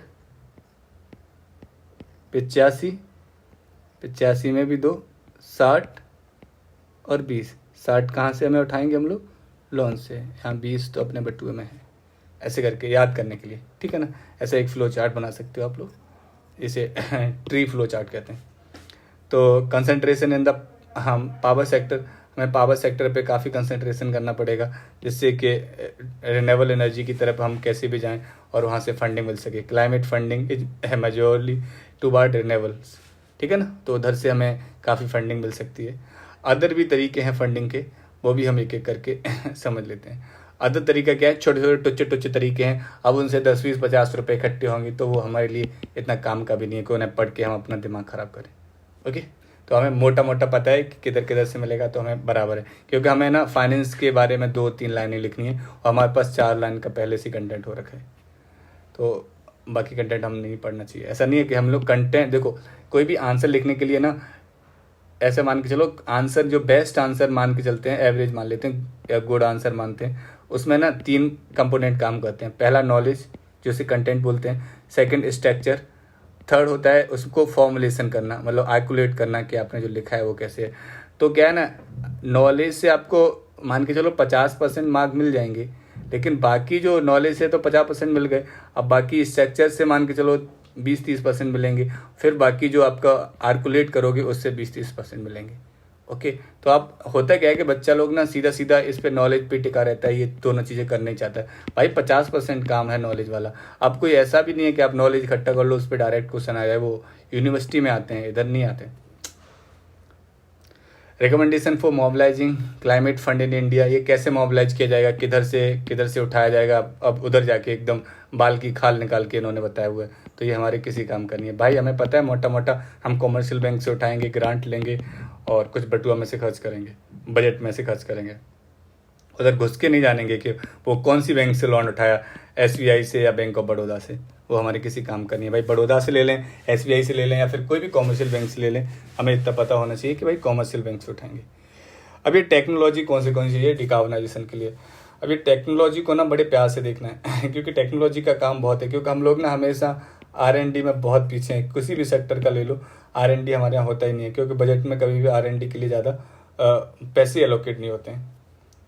तो देखते हैं क्या है, deploy advance digital tool for emission tracking and mitigation. वो मैं बताया था आपको कि कितना एमिशन होता है, कितना मिटिगेशन होता है, उसको ट्रैक करना पड़ेगा और ट्रैक के हिसाब से हम क्या बनाएंगे, प्लान, या फिर प्लान के हिसाब से कुछ अवेयरनेस स्कीम्स या फिर कुछ बनाया जाएगा। तो एमिशन ट्रैकिंग और मिटिगेशन का हमें एडवांस तरीके से डिजिटल टूल को यूज़ करना पड़ेगा। ये अपन के पास है नहीं है, तो इसके लिए हमें चाहिए। जैसे एमिशन लिंक DSS, ठीक है ना, डिसीजन सपोर्ट सिस्टम एक होता है एडवांस एनर्जी सिनेरियो मॉडलिंग, ऐसे करके और भी सिस्टम है। इन सबको खरीद के हमारे यहाँ लगाना पड़ेगा, तो फिर हम मस्त ये सब कुछ कर पाएंगे। हमें पार्टनर इकोसिस्टम इनेबलमेंट करना पड़ेगा, जो क्रॉस इंडस्ट्री सेक्टर्स हैं उनके आपस में जॉइंट करना पड़ेगा। जैसे मान के चलो एक इंडस्ट्री है और एक इंडस्ट्री है, इन्हें आपस में जॉइंट करके फिर कुछ चीज़ें लेनी पड़ेंगी। Develop and promote emerging green technology. Okay, एक अच्छा कीवर्ड मिल गया कि ग्रीन, जो अपनी ग्रीन टेक्नोलॉजीज हैं वो क्या क्या हैं, तो हमें प्रमोट करना पड़ेगा और कुछ डेवलप करनी पड़ेंगी ग्रीन टेक्नोलॉजी। तो ग्रीन टेक्नोलॉजी जब डेवलप हो जाएंगी ना, तो हम इजीली क्या है ना, इनसे डिकार्बोनेशन को बढ़ा सकते हैं। अब ग्रीन टेक्नोलॉजी क्या होती है इन्हें हम समझ लेते हैं थोड़ा डिटेल में, क्योंकि एक नया कीवर्ड है, शायद बहुत सारे लोग नहीं जानते हो ग्रीन टेक्नोलॉजी क्या होती है। ये ग्रीन टेक्नोलॉजी में क्या है ना, ये 3 कीवर्ड्स होते हैं मोस्टली, री इंजीनियरिंग, री इमेजिन, रीबूट और इन्वेंट कह सकते हो। 4 कीवर्ड हो गए, सॉरी, तो माफ़ी चाहूँगा मैं। री इंजीनियर क्या होता है, री इमेजिन क्या होता है, रिबूट क्या होता है और इन्वेंट क्या होता है, इधर लिखे हुए हैं, इन्हें हम एक बार देख लेते हैं। री इमेजिन मतलब कोई नया सॉल्यूशन हो या फिर कोई कस्टमर की ऐसी नीड है जो एकदम नई हो, उसको फुलफिल कर देता है, मतलब कुछ नया इमेजिन करते हैं उस बारे में, तो पहले था तो उसके हिसाब से हम री इमेजिन करते हैं। इन्वेंट करते हैं, कुछ ऐसा डीप टेक अप्रोच लेते हैं और फिर कुछ नया माल इन्वेंट करते हैं, ठीक है ना। नया माल का मतलब इधर वो मतलब कुछ नॉलेज या कुछ पैसा, कभी कभी अलग अलग टाइप से अलग अलग जगह पे यूज हो जाता है। तो री इंजीनियर, ठीक है ना। री इंजीनियरिंग क्या है कि टू बाट better accelerated deployment of existing low carbon solutions, कुछ अच्छा मिल जाए। अभी तो है, चलो मान के चलते हैं अभी गुड है, शायद गुड से हमें बेस्ट मिल जाए, ऐसी कोई engineering. Reboot, improve the product of spring offering with new low carbon technology. अच्छा, जो हमने जैसे मान के चलो कोई अभी ऐसा प्रोडक्ट बनाया जो 30% CO2 को कम कर रहा था, ऐसा कोई प्रोडक्ट बना देते हैं ना हम जो 50% CO2 को कम कर दे, तो इसे बोलते हैं रिबूट करना। मतलब नए सिस्टम को नए तरीके से कुछ नई अच्छी चीज़ ढूंढ लेना। ओके, अपना सिस्टम भी तो हम लोग रिबूट करते हैं ना, पुरानी चीज़ हटा के नई चीज़ें लेके आते हैं। ओके, नेक्स्ट क्या है, एनर्जी इफिशिएंसी इम्प्रूवमेंट। हाँ, एनर्जी की इफिशिएंसी हमें बढ़ानी पड़ेगी भाई। जो हमारी इफिशिएंसी है ना, क्षमता, दहन क्षमता, तो वो अभी हमारी कम है। तो हमें क्या करना पड़ेगा, एनर्जी की इफिशिएंसी को बढ़ाना पड़ेगा, उसकी क्षमता को, इफिशिएंसी को इंक्रीज करना पड़ेगा। इंक्रीज कैसे कर सकते हैं, री इंजीनियरिंग कर सकते हैं, ठीक है ना। तो मतलब री इंजीनियरिंग का मतलब क्या है कि आप जो आपका सिस्टम है ना, पहले मान के चलो उसकी इफिशिएंसी 30 है, मान के चलो तो 30 है ना, तो हम उसको दोबारा बनाते हैं, कुछ ऐसे जुगाड़ करते हैं कि वो 45 हो जाए। और री इंजीनियरिंग का मतलब होता है एक बार बनी हुई चीज़ को दोबारा से बनाना, तो शायद कुछ फ़ायदा हो जाए। ऐसा भी हो सकता है ना, छोटे छोटे बच्चे होते हैं, वो नई कार लेके आते हैं, फिर उसको खोल के फिर दोबारा बनाने की कोशिश करते हैं, तो वो पूरी कार ही फक जाती है। वो भी री इंजीनियरिंग है, बस सक्सेस नहीं हुआ वो अलग बात है। ओके, लेकिन हमें यहाँ पे ऐसा नहीं करना है कि भाई जो हम लोग लेके आए, जो हमारा पहले से चल रहा है काम, उसको भी आग लगा दो, फूंक दो, फिर बोल दो कि भाई मैं तो री इंजीनियरिंग कर रहा था और कुछ सिस्टम खराब हो गया, ठीक है ना ऐसा नहीं होना चाहिए। इस्टेब्लिशिंग कोऑर्डिनेशन फ्रेमवर्क, वो कोऑर्डिनेशन तो करना ही पड़ेगा। नॉलेज जो है, नॉलेज मान के चलो ये अपना कालू है, ये कुछ जानता है, और फिर यहाँ पे हम लोगों के पास में कालू से कुछ ऐसा कोऑर्डिनेशन करना पड़ेगा कि उसकी नॉलेज हम ले सकें, या फिर अमेरिका वाले बोलें कि हाँ भाई कालू कोई नॉलेज हमें दे दो तुम, और फिर अमेरिका वाले की नॉलेज हम लोग ले लें। ओके, तो कोऑर्डिनेशन करना पड़ेगा एक दूसरे से, सेक्टरल बॉडीज़ में, इन सब बारे में। Mobilise investor interest with public sector banking. अब भाई क्या है कि जो इन्वेस्टर्स हैं ना, जिनके पास मोटा पैसा है, ओके, 100 रुपये है, मोटा पैसा है, उनसे हम लोगों को हाथ पैर जोड़ने पड़ेंगे कि भाई यार कुछ करो ना, हमारी जो बैंकिंग है ना कॉमर्शियल वाली, उनमें आके थोड़ा सा पैसा इन्वेस्ट कर दो, पब्लिक सेक्टर में पैसा इन्वेस्ट कर दो, सॉरी बैंक में नहीं, पब्लिक सेक्टर में। तो हम लोग क्या करेंगे, वहाँ पे हाथ पैर जोड़ेंगे, जो हमारे मतलब इन्वेस्टर्स हैं बड़े बड़े बाहर देश के, बाहर गांव के, कि भाई पब्लिक सेक्टर में थोड़ा पैसा ले दो। फिर पब्लिक सेक्टर थोड़ा पैसा बनाएंगे और वहाँ से हम पैसा उठाएंगे, किस में ले लेंगे, ग्रांट के रूप में। ओके, यूज ऑफ PLI, ये तो हम जानते हैं, PLI के यूज कर सकते हैं हम लोग, साइंस एंड टेक की बात हो रही है तो, कि हमें कैसे भी करके PLI को यूज कर लेना है, प्रोडक्शन लिंक्ड इंसेंटिव। वही हमने चिप वाली बात की थी। अब देखते हैं, जो मैं हमेशा अभी तक 2-3 बार हम तुम्हें छोड़ के आया था ना, कावन मार्केट, बस मैंने एक बार उसका फ्लो बता दिया था, लेकिन कावन मार्केट क्या है और ये कावन मार्केट किस प्रकार से डिकार्बनाइजेशन को मदद करेगा, उसको देखते हैं। तो सबसे पहले ना थोड़े से क्वेश्चन देख लो कि what is carbon trading, what is carbon market and how it work, how can it help in decarbonisation. तो आओ सबसे पहले देखते हैं कार्बन ट्रेडिंग क्या होती है। तो कार्बन ट्रेडिंग से पहले हम ये जानें कि एमिशन और क्या होता है, मिटिगेशन क्या होता है। देखो, ये है कोई आपकी फैक्ट्री है कोई, ठीक है ना। अब ये फैक्ट्री है, मान के चलते हैं हम लोग, ये फैक्ट्री है आपके कालू की, ओके। ये आपका फॉरेस्ट है, ये फॉरेस्ट है उसकी मादा का, भूरी का। अब क्या हुआ कि ये हमने एक लाइन खींच दी यहाँ पे, ठीक है ना, ये लाइन खींची हुई है। ये लाइन है कि आप इस लाइन के अंदर तक ना कार्बन को एमिट करते हो ना, तो कोई बात नहीं, इतना कर सकते हो, ऐसी एक लाइन है ये। लेकिन इस लाइन को जैसे ही आप क्रॉस करोगे ना, तो वो एक्सेसिव एमिशन हो जाएगा, मतलब ज़्यादा आपने एमिट कर दिया औकात से। ये औकात की लाइन है आपकी, ठीक है। एनवायरनमेंट में आपका इतना ही हिस्सा है, आप इतना कर सकते हो। अब क्या हुआ कि ये जो भाई था ना कालू, इसकी फैक्ट्री ने दिया धुआं, तो क्या हुआ, जब धुआं दिया तो धुआं से क्या हुआ, ये लाइन हो गई क्रॉस भाई, अपना भाई यहाँ तक पहुँचा दिया CO2 को। लेकिन भूरी इन्हें प्लांट लगाए बहुत सारे, इनको पानी डालती थी सुबह सुबह ले जाके, और अच्छे से उसने इन सब प्लांटों को किया। तो प्लांट का एक टेंडेंसी होता है ना, आपने फोटोसिंथेसिस पढ़ा होगा ना, ये CO2 को लेते हैं और O2 को देते हैं। अब भाई CO2 को ले रहे हैं, मेन गेम तो CO2 का ही चल रहा है। तो ये क्या कर रहे हैं, ये तो भाई ये अपना ये तो जो हमारा औकात वाला जो लाइन था ना, ये लाइन को भी नहीं पहुंचाएंगे। क्यों नहीं पहुंचाएंगे, क्योंकि भाई ये CO2 एमिट ही नहीं कर रहे हैं, ये तो मिटिगेट कर रहे हैं, मतलब CO2 को ले रहे हैं।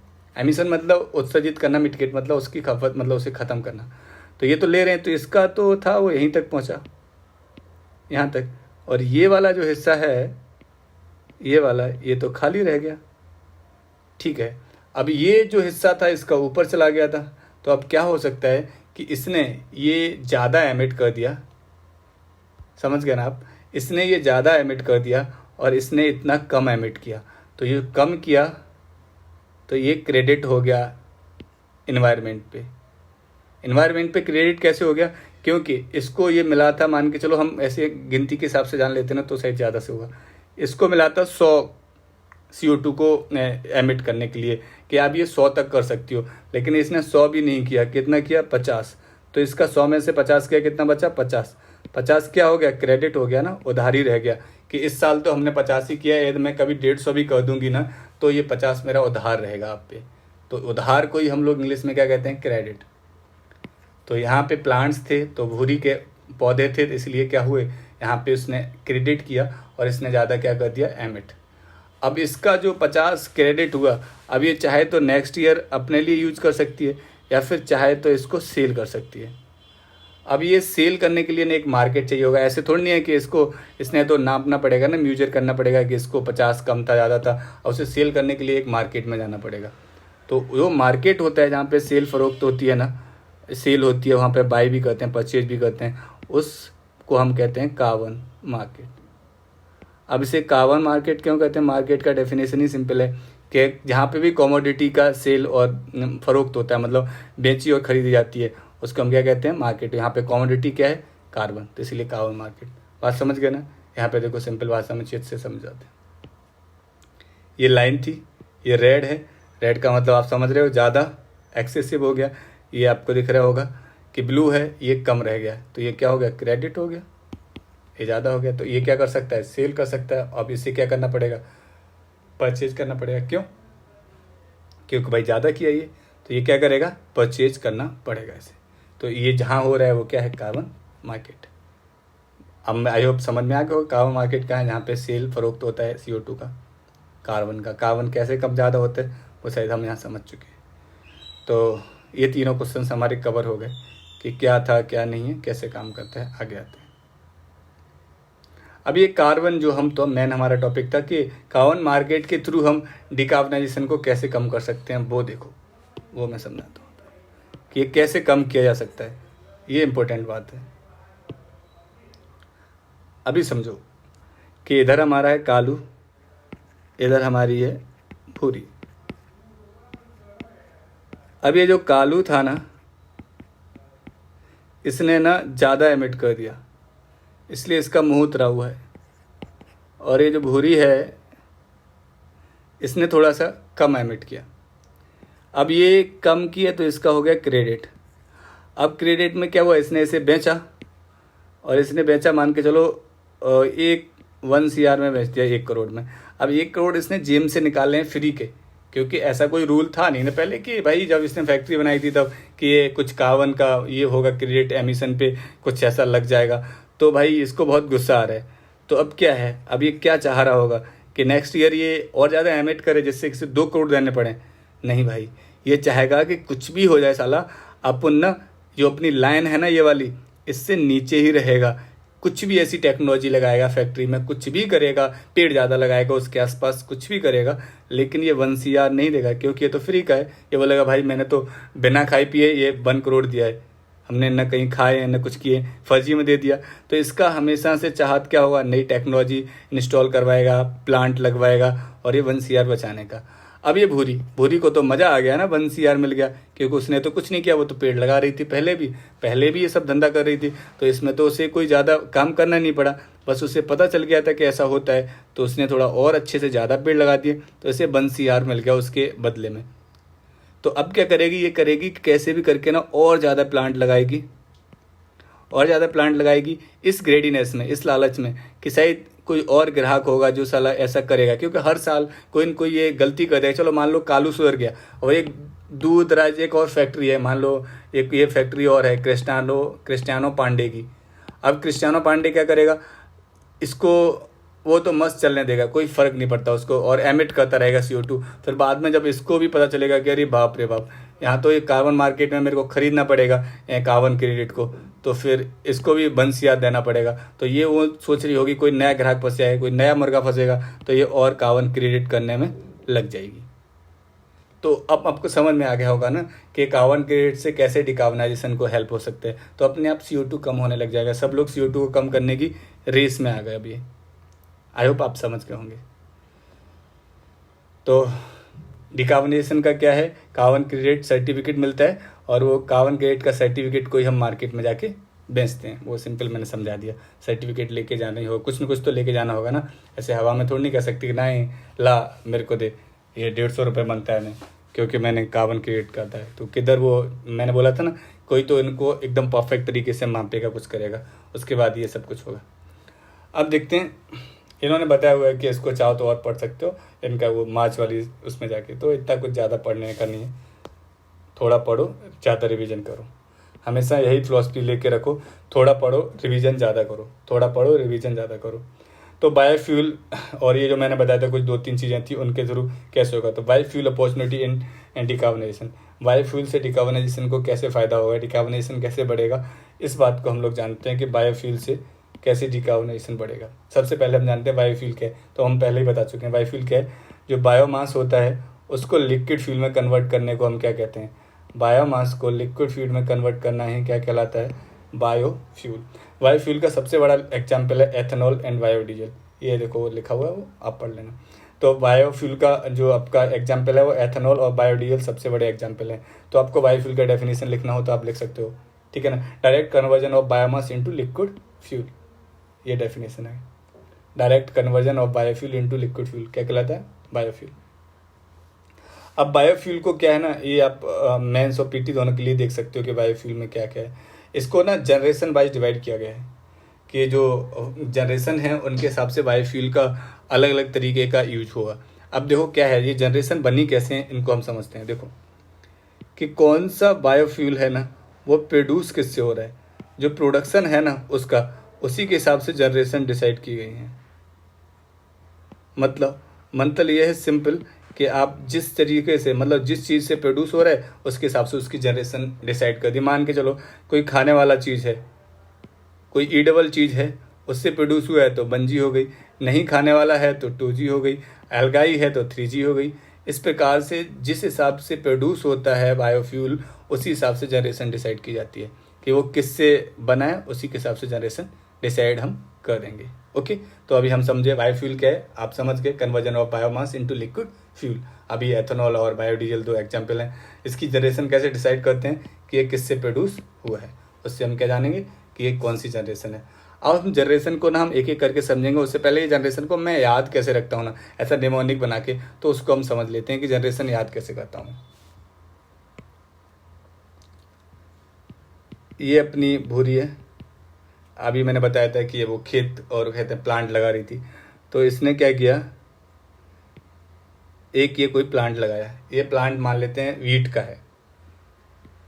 ये खेत की होगी ना, थोड़ा गेहूं की होगी खाने पीने के लिए, नहीं तो फिर वो कालू की फैक्ट्री में तो ऐसा कुछ बनता नहीं है। तो इसके लिए इसने ये गेहूं का पेड़ लगाया। तो ये गेहूं का पेड़ है, ठीक है ना। तो ये यहाँ पे गेहूं लगते हैं, जो बाल होती है उस पर गेहूं लगे होते हैं, और ये उसका जो अपना बचा हुआ प्लांट होता है उस प्लांट की बॉडी होती है। अब इधर से हम क्या निकालते हैं, वीट। ये कहानी सुनते रहना सही से, आपको सब कुछ समझ में आ जाएगा। वीट, और ये जो आपका प्लांट बच जाता है ना, इससे भूसा निकालते हैं, ठीक है ना। थ्रेसर में डालेंगे और भूसा अलग और वीट अलग, एकदम एक तरफ से गेहूँ डालो, दूसरी तरफ से भूसा और वीट अलग निकालो। सोना डालो वो वाला नहीं, आलू वाला नहीं। इधर से एक तरफ से पूरा प्लांट डालो, एक तरफ वीट एक तरफ भूसा, वो अलग सेपरेट कर देता है। अब ये दोनों चीज़ें हमने बना दी। सबसे पहला टारगेट हमारा क्या होता है, जब भी ये हम दोनों अलग अलग करते हैं ना, सबसे पहले हम इसमें से कौन सी चीज़ रखने की डिसाइड करते हैं कि सबसे पहले रखें। तो अकॉर्डिंग टू मी, जो मेरा एक्सपीरियंस है, क्योंकि मैं खुद फार्मर फैमिली से बिलोंग करता हूँ, सबसे पहले क्या करते हैं हम लोग, इसको लेंगे, ठीक है ना, ट्रॉली में भरेंगे गेहूँ को, और ट्रॉली में भर के गेहूँ को हम ले जाएंगे, चुक चुक चुक चुक चुक घर में डाल देंगे जाके, ठीक है ना। तो हमने देखा ना, सबसे पहले हम लोग डिसाइड करते हैं ईटेबल चीज़, खाने की चीज़, जो इंसान के खाने की चीज़ है। खाने की चीज़ तो ये भी है जो इंसान के खाने की चीज़ है ना, इंसान लगाओ ह्यूमन बीइंग, ठीक है ना, जो ह्यूमन बीइंग के खाने की चीज़ है ना वो हमेशा सबसे पहले आता है। तो फर्स्ट जनरेशन में क्या होगा, जो ह्यूमन का ईडेबल पदार्थ हैं वो फर्स्ट जनरेशन में आते हैं। ओके, जो भी होगा शुगर वुगर जो भी चीज़ें होंगी फर्स्ट जनरेशन में कौन सी आएंगी, जो ह्यूमन के ईडेबल चीज़ हैं। सेकंड जनरेशन में अभी प्लांट को सेकंड जनरेशन में जब हम लोग गेहूँ घर पे रखाते हैं फिर दोबारा से ट्रॉली लेके आते हैं और फिर इसको लगाते हैं यहाँ पे, और उसके बाद में क्या करेंगे, भूसे को भरेंगे इसमें और इसको भी ले जाके घर में डाल देंगे। अब ये सेकेंडली इसमें जल्दी से भरने क्यों आते हैं, क्योंकि वो फिर हमने देखा ना गांव में आंधी आ जाता है, फिर आंधी में सब उड़ जाता है, फिर हमारे जो कैटल रहते हैं गाय भैंस बकरी जो भी है तो वो बेचारे भूखे रह जाएंगे, फिर उनको हम क्या खिलाएंगे। इस चक्कर में सेकेंडली हम क्या डालते हैं, भूसे को जाके भर देते हैं किसी भी उसमें, जैसे बुज्जी कूप या फिर कोई आपका घर होता है उसमें, मान के चलो इस घर में हमने भूसे को भर दिया। अब जब ये घर भूसे से भरा हुआ था तो फिर बारिश आएगी और कई कॉर्नर से किसी से भी उधर क्या होगा, पानी चला गया मान के चलो, तो फिर वहाँ पे क्या होगा, धीरे धीरे जैसे ही पानी जाता है ना वहाँ पे, तो यहाँ पे ग्रीन ग्रीन कलर का कुछ हो जाता है। आपने देखा होगा जहाँ जहाँ पानी जाता है, अपनी दीवारों पे भी देखा होगा, वहाँ ऐसे ग्रीन ग्रीन कलर का हो जाता है, जैसे हम बोलते हैं अलगाई। क्या बोलते हैं, अलगाई। अलगाई को हम लोग ना आम भाषा में काई बोलते हैं नॉर्थ इंडिया में, तो अलगाई हो गई। तो ये हो गई थर्ड जनरेशन। तो आपको समझ में आ गया ना, सबसे पहले गेहूँ मानव की खाने की चीज़, ईटेबल चीज़ फर्स्ट जनरेशन, सेकंड भूसा सेकंड जनरेशन। भूसा का मतलब वो है जो हम इंसान नहीं खा सकता, तो ध्यान रखना है नॉन ईटेबल पदार्थ, जो नॉन ईटेबल होते हैं या फिर जो इंसान नहीं खा सकता वो सेकंड जनरेशन में। भूसा हम नहीं खा सकते लेकिन जानवर खा सकते हैं, तो ध्यान रखना है। हमारे हिसाब से देखा जाएगा ना, क्योंकि ह्यूमन ही तो सुपीरियर है यहाँ पे, तो बंजी हमारे खाने वाली, सेकंड कैटल के खाने वाला, और थर्ड आपने देखा कि जो अलगाई वगैरह है उसको। तो यही तीनों जनरेशन को मैं ऐसे ही याद रखता हूँ इस प्लांट से। तो फर्स्ट जनरेशन में क्या है, एडिबल पदार्थ जो हम खा सकते हैं। ओके, जैसे शुगर बीट है, शुगर कैन है, वीट है, कॉर्न है, ऑयल क्रॉप्स हैं, ये सब फर्स्ट जनरेशन में आएगा क्योंकि ह्यूमन खा सकता है। सेकंड में नन ईडेबल बायोमास, लकड़ी हम नहीं खा सकते लेकिन वो ऊँट खा लेता है पेट से। ग्रास हम नहीं खा सकते, बकरी खा लेती है। बेस्ट भूसा हम नहीं खा सकते लेकिन बकरी गाय भैंस जो भी होती हैं सब खा सकती हैं, तो ये हम खा सकते हैं, इसलिए वो गेहूं से याद रखो फर्स्ट जनरेशन। फिर हम भूसा डालने गए सेकंड जनरेशन। थर्ड जनरेशन उसमें पानी आया और क्या लग गई, काई, अलगल बायोमास, ठीक है ना। थर्ड जनरेशन वाला जो अलगाई होती है उसे अलगल बायोमास बोलते हैं, मैक्रोलेनेज। और ये थर्ड जनरेशन होगा। अब फोर्थ जनरेशन क्या है, फोर्थ जनरेशन में थोड़ा सा ना टेक्नोलॉजी आ जाता है, ब्रेक थ्रू हो जाता है टेक्नोलॉजी का, जिसमें pyrolysis, solar fuel, genetically modify organs जो जीएम होता है ना, ठीक है ना, ये जो ऑर्गन मॉडिफाई ऑर्गेनिज्म होते हैं, सॉरी ऑर्गन्स बोल दिया था मैं, तो जेनेटिकली मॉडिफाई ऑर्गेनिज्म फिर से तो ये हमारे ये फोर्थ में आते हैं। फोर्थ में क्या है ना, टेक्नोलॉजी से रिलेटेड है, अभी नया टेक्नोलॉजी है। देखो जीएम है वो बायोटेक्नोलॉजी की बात हो रही है, सोलर फ्यूल है वो एनर्जी टेक्नोलॉजी की बात हो रही है, पायरोलाइसिस, ठीक है ना, ये सब टेक्नोलॉजी की बातें हैं, वो फोर्थ जनरेशन में आया। तो आपको सारी कवर हो गई। सबसे पहले आपने सीखा बायोफ्यूल क्या है, तो आप टच से बता सकते हो कि वो बायोमास को लिक्विड फ्यूल में बदल दो, कौन से एथेनॉल और एक की जनरेशन हम जान लिए, वही इन्होंने लिखा हुआ है। First generation edible, second generation जो हम लोग नहीं खा सकते, जैसे लिंडो सेलुलोज होते हैं ना बायोमास, जिसमें सेलुलोज होता है वो लकड़ी वकड़ी, एनर्जी क्रॉप और वेस्ट बायोमास, ठीक है ना। Third generation biofuel produce by algal Bloom, वो काई वाला ध्यान रखना है। ओके, एक और चीज़ यहाँ जान लेनी है, एक पॉइंट है जो पीटी के लिए आपके काम का है, कि जो काई वाला है ना, ये यदि इन दोनों के हिसाब से देखा जाए, मान के चलो सेकंड जनरेशन के हिसाब से देखें ना, तो 10x ज़्यादा अच्छा है।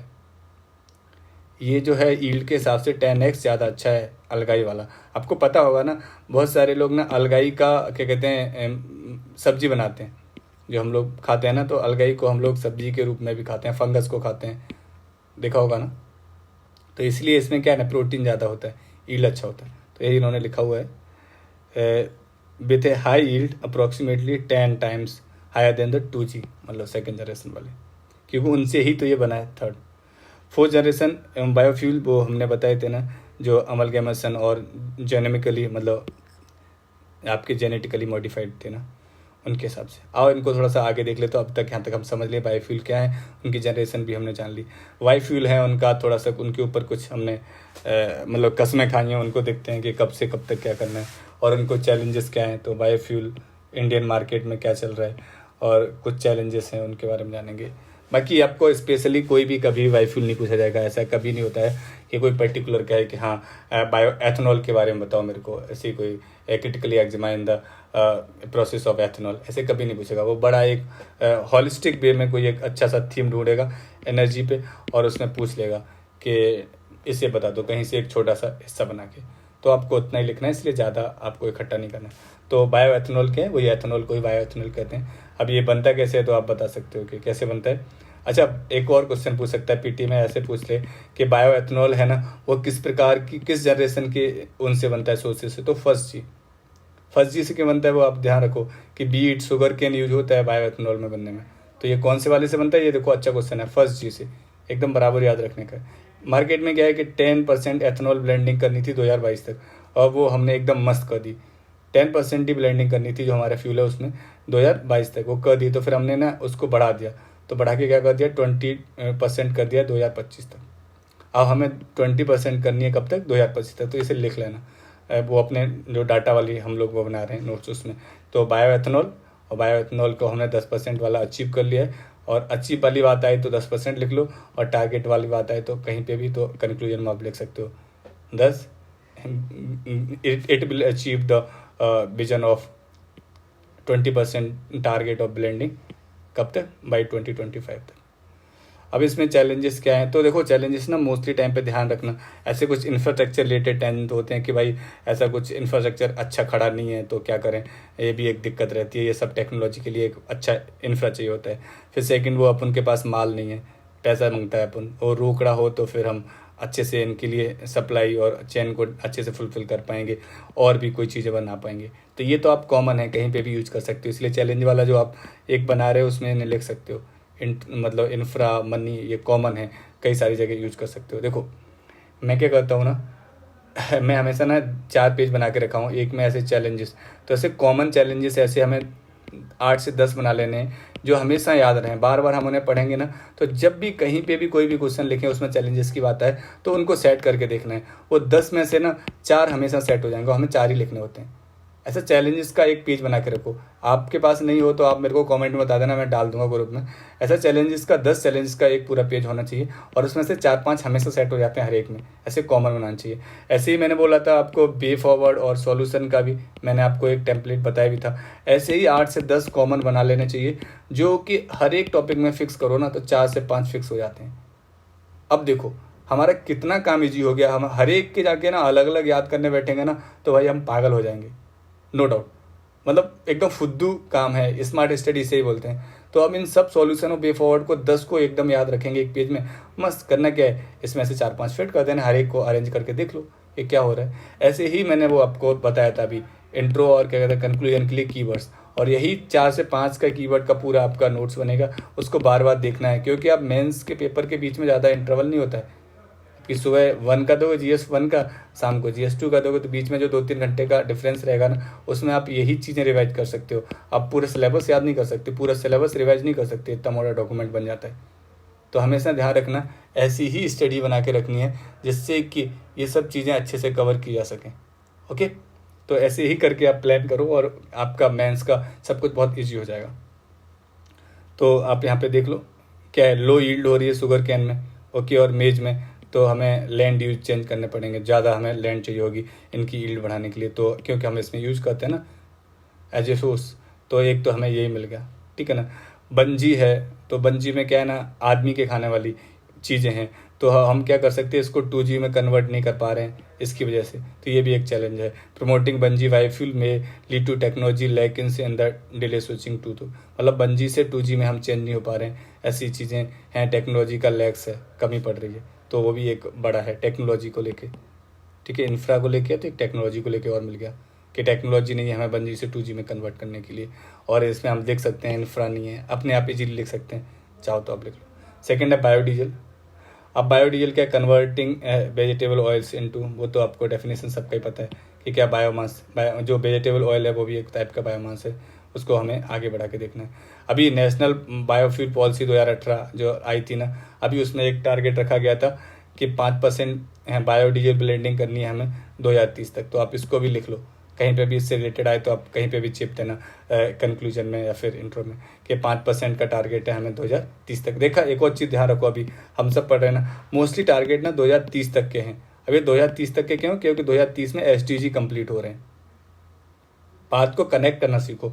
ये सब टारगेट 2030 तक क्यों हैं? क्योंकि 2030 में SDG कनेक्ट हो रहे हैं, और हमारे कंक्लूजन का सबसे अच्छा माल यही है, SDG। और ये जो मैं पॉइंट बता रहा हूँ, इन्हीं से सारे कंक्लूजन लिखे जा सकते हैं, GS first, second, third, fourth, even सबके। समझ गया ना? तो ये सब चीज़ों को स्मार्ट स्टडी के तरीके से करना सीखो। ऐसे 4-5 महीने आप जैसे ही ये पढ़ोगे ना मैगजीन, तो ये आप सब कुछ सीख जाएंगे। नेक्स्ट आता है कंप्रेस्ड बायोगैस, ठीक है ना, CBG। तो आपका इसका क्या देखना है, इसका जो कोई टारगेट है, तो कुछ खास बड़ा टारगेट नहीं है इसमें। कुछ production of 15 MMT CBG and 15 MMT of manoeuvre from 5000 plant से बनाना है। अब इसकी चैलेंजेस बहुत हैं। हायर इक्विपमेंट कॉस्ट, वो अब उनके पास पैसे नहीं है और इक्विपमेंट बहुत महंगे आ रहे हैं। आपका lack of long term sustainable supply. अभी क्या है इसमें, फीड स्टॉक मतलब सोर्स के लिए जो हमें माल मांगता है वो नहीं मिल पा रहा है। टेक्नोलॉजिकल एंड इंफ्रा वेरियर, देखो वही लिखे, टेक्नोलॉजी भी नहीं है, इंफ्रास्ट्रक्चर भी नहीं है। समझ गए ना? अब ग्रीन हाइड्रोजन से कैसे हम डिकार्बनाइजेशन को कब कर सकते हैं, ये लास्ट इसका डिकार्बनाइजेशन का जो जुगाड़ है वो है। अब ग्रीन हाइड्रोजन से कैसे कम कर सकते हैं, देखो सबसे पहले हम समझे ना कि डिफरेंट कलर्स, जो कलर्स हैं हाइड्रोजन के, वो कैसे असाइन किए जाते हैं। तो डिफरेंट कलर होते हैं ना, वो डिपेंड करते हैं कि जनरेशन कैसे हुआ है, जनरेटेड फ्रॉम वेरियस सोर्स। अभी कौन से सोर्स से हाइड्रोजन को बनाया गया, उस सोर्स के हिसाब से ही उसका नाम रखा जाता है। तो जो जैसा सोर्स होगा, सोर्स के हिसाब से ही हम क्या रख देंगे, नेम। तो सोर्स नाम, समझ गए ना? तो सोर्स के हिसाब से हम नेम रखेंगे। अभी मान के चलते हैं ना, इनकी जो वाटर है, सपोज दैट ये वाटर है। अब वाटर का हम इलेक्ट्रोलाइसिस करते हैं, प्रोड्यूस फ्रॉम विच सोर्स। अभी ये कलर के लिए हमें क्या जानना है, अभी ये इतना आप पूछोगे खुद से कि प्रोड्यूस फ्रॉम विच सोर्स, जिस सोर्स से बना है उसी के हिसाब से उसका कलर है। तो वाटर है, वाटर का हम इलेक्ट्रोलाइसिस करते हैं तो हम ग्रीन हाइड्रोजन प्रोड्यूस करते हैं। तो वाटर का इलेक्ट्रोलाइसिस, अब इलेक्ट्रोलाइसिस क्या होता है ये हम लोग साइंस में पढ़ेंगे, क्योंकि अब ये सब कुछ बताने लग जाएंगे तो काफ़ी वक्त चला जाएगा। Sorry to say that, but अब ये थोड़ा सा आपको गूगल कर लेना, नहीं तो फिर मैं जब साइंस की NCERT पढ़ाऊंगा तो उधर बहुत डिटेल में बता दूंगा। तो पानी से, वाटर से इलेक्ट्रोलाइसिस करके ना जो हम हाइड्रोजन बनाते हैं उसे ग्रीन हाइड्रोजन कहते हैं। नेचुरल गैस से बनाते हैं। अब नेचुरल गैस से ना 3 तरीके से बना सकते हैं। एक तो डायरेक्ट स्टीम जो रिफॉर्मेशन होता है उससे बनाते तो ग्रे बन जाएगी। अब नेचुरल गैस का पायरोलाइसिस कर देते हैं तो टॉर्क्वेज बन जाएगी। और जो स्टीम रिफॉर्मेशन होता है ना, उसमें कार्बन कैप्चर कर लेते हैं और उसे स्टोर कर लेते हैं, तो उसे ब्लू कहते हैं, ब्लू हाइड्रोजन। जो हमने जैसे मान के नेचुरल गैस को ऐसे जलाया, उसका स्ट्रीम लिया यहाँ पे, स्ट्रीम को रिफॉर्मेशन किया, तो उसमें कार्बन जो निकला उसको हमने कैप्चर किया CO2 को और उसको स्टोरेज कर दिया, तो इसलिए हम इसे क्या बोलते हैं, ब्लू। ओके। अब एक चीज़ और ध्यान रखना है, तुम इसमें कंफ्यूज मत हो जाना कि पानी और ब्लू के वाटर से ब्लू होता है, क्योंकि वाटर ब्लू होता है, ठीक है ना। तो ब्लू है पानी, पानी, फिर आपको पता लगे कि हाइड्रोजन भी होगी ब्लू ब्लू, भाई नहीं, पानी से ग्रीन होगी। ऐसा मान के चलो हम पेड़ है और पेड़ पे पानी लगाएंगे तो पेड़ कैसा हो जाएगा, ग्रीन। ओके। नेचुरल गैस के तीनों। अभी ब्राउन कोल से ब्राउन, देखो हनी सिंह के सारे गानों पे चल रहा है कि पानी है ब्लू ब्लू, ब्राउन रंग, तो ब्राउन कोयले पे ब्राउन, ब्लैक पे ब्लैक, गैसिफिकेशन हो रहा है। न्यूक्लियर पे पिंक, हाँ ये इंपॉर्टेंट है कि जब हम न्यूक्लियर से बनाएंगे ना इलेक्ट्रोलाइसिस करके तो पिंक हो जाती है वो, समझ गए ना। तो न्यूक्लियर पिंक। और नेचुरली जब हम कहीं पे भी मिलता है हमें हाइड्रोजन तो वाइट कलर में होता है। जो भी हाइड्रोजन होता है, जैसे आपने ना, हम वॉन्ट साफ करने के लिए हाइड्रोजन का यूज कर लेते हैं हम लोग। आप दुकान पे जाओगे ना तो जो मतलब डेटॉल होता है, डेटॉल की जगह पे आप बॉन्ड साफ करने के लिए H2 भी ले सकते हो, H2O2, ठीक है ना, शायद H2 होता है मेरे को लगता है, आई एम नॉट श्योर, तो मैं इसको अब एकदम अच्छे से नहीं कह सकता, पर मेरे को लगता है वो दुकान पे वॉन्ट के काम आती है तो मिलता है ये। तो ध्यान रखना है ये सब वाइट कलर में रहता है। तो अब देखते हैं चैलेंजेस क्या हैं इसको कवर करने में, कि जो हाइड्रोजन है ना उसको बनाने में चैलेंजेस क्या आते हैं। अभी हाइड्रोजन के बारे में हमने देखा, हाइड्रोजन को ना प्राइमरली 2 ही सेक्टर में बनाया जाता है, एक रिफाइनरी में पेट्रोल रिफिलिंग और फर्टिलाइजर्स के लिए, ठीक है ना। तो चैलेंजेस क्या क्या हैं इसके देखते हैं। एक तो ये बहुत हाई कॉस्ट है, मतलब जो ग्रीन हाइड्रोजन है उसका कॉस्ट बहुत ज़्यादा है। अभी कॉस्ट बढ़ क्यों जाता है, देखो किसी भी चीज़ का ना कॉस्ट डिपेंड करता है उसकी प्रोडक्शन पे, उसके ट्रांसपोर्टेशन पे वो ट्रांसपोर्ट कहाँ हो रहा है, और उसके मतलब रॉ मटेरियल पे। किसी भी चीज़ का प्राइस आपने इकोनॉमी पढ़ रखी होगी ना, इन तीन पे वेरी करता है। उसका प्रोडक्शन कैसे हो रहा है, कम हो रहा है तो भाई महंगा हो जाएगा अपने अपने डिमांड एंड सप्लाई के हिसाब से। ट्रांसपोर्टेशन क्या है भाई, ट्रांसपोर्ट बहुत महंगा हो रहा है तो अपने आप ऑटोमेटिकली ये महंगा हो जाएगा। अब ये देखो जो आपका रॉ मटेरियल है वो इजीली अवेलेबल है और सस्ते दामों में, तो क्या होगा, वो सस्ता होगा। अभी रॉ मटेरियल ही हम इंपोर्ट कर रहे हैं दूर दुनिया से, तो क्या होगा, वो महंगा मिलेगा, फिर और 36 जात के टैक्स, तो अपने आप उसका प्राइस बढ़ जाएगा। ठीक है ना, तो हाई कॉस्ट है क्योंकि इसका ट्रांसपोर्टेशन, कन्वर्जन, स्टोरेज बहुत हाई है। लो लेवल ऑफ टेक्नोलॉजी रीडिंगनेस है। ठीक है ना, यहाँ पे हमें डिकार्बोनाइजेशन के लिए ना काफ़ी ज़्यादा अलग अलग प्रकार की टेक्नोलॉजी की ज़रूरत है। Efficiency issue, hydrogen production of conversion involve significant necessary losses of the each stage of the production. अभी क्या है ना, इसका एफिशिएंसी काफ़ी कम है। क्योंकि एफिशिएंसी इशू क्यों है, क्योंकि जब भी हम इसको ना किसी से दूसरे में कन्वर्जन करते हैं ना, तो यहाँ पे ना बहुत सारी लॉस हो जाता है एनर्जी का। ठीक है ना, बहुत सारा लॉस हो जाएगा। रिन्यूएबल इलेक्ट्रिसिटी अवेलेबिलिटी, अभी क्या है ना, हमें इस सब को बनाने के लिए इलेक्ट्रिसिटी चाहिए होगा, चाहे गैसिफिकेशन करें या पायोलाइसिस करें या इलेक्ट्रोलाइसिस करें, तो फिर वो अभी मिलती नहीं है, इलेक्ट्रिसिटी अवेलेबल नहीं होती है। अब देखो, इधर हम रिन्यूएबल एनर्जी से इलेक्ट्रिसिटी बनाएंगे तो सही है। अभी पता चले कि हाइड्रोजन बनाने के लिए आप कोयला फूक रहे हैं, और कोयला फूक के क्या लेके आ रहे हैं, इलेक्ट्रिसिटी ला रहे हैं, फिर इससे H2 बना रहे हैं, तो क्या भाई हुआ, क्या फ़ायदा कर लिया हमने, क्या उखाड़ लिया इसमें। हमने H2 से थोड़ा सा जो अपना CO2 है वो कम करने की कोशिश कर रहे हैं, लेकिन कोयल जल रहा है इलेक्ट्रिसिटी बनाने में, तो CO2 तो इंक्रीज हो रहा है। बात समझ में आ गया ना। तो इसमें क्या है कि हमें रिन्यूएबल एनर्जी चाहिए होगी इलेक्ट्रिसिटी प्रोड्यूस करने के लिए, तो कोयले को हम हटा देंगे और यहाँ पे रिन्यूएबल एनर्जी लगा लेंगे, तो यहाँ पे क्या CO2 नहीं प्रोड्यूस होगा और यहाँ पे भी CO2 बन जाएगा। तो फिर हम इजीली उस बात को देख सकते हैं। ठीक है ना। पॉलिसी, हमें पॉलिसी बनानी पड़ेगी कि भाई किस हिसाब से शॉर्ट टर्म में, लॉन्ग टर्म में अलग अलग पॉलिसी को बनाना पड़ेगा, उन्हें फॉर्म करना पड़ेगा। अब हमारे पास कोई ऐसी पॉलिसी नहीं है पर्टिकुलर जो हाइड्रोजन को कवर करती हो, तो ये भी एक चैलेंज है। ठीक है ना, इसे हम लीगली चैलेंजेस कहते हैं।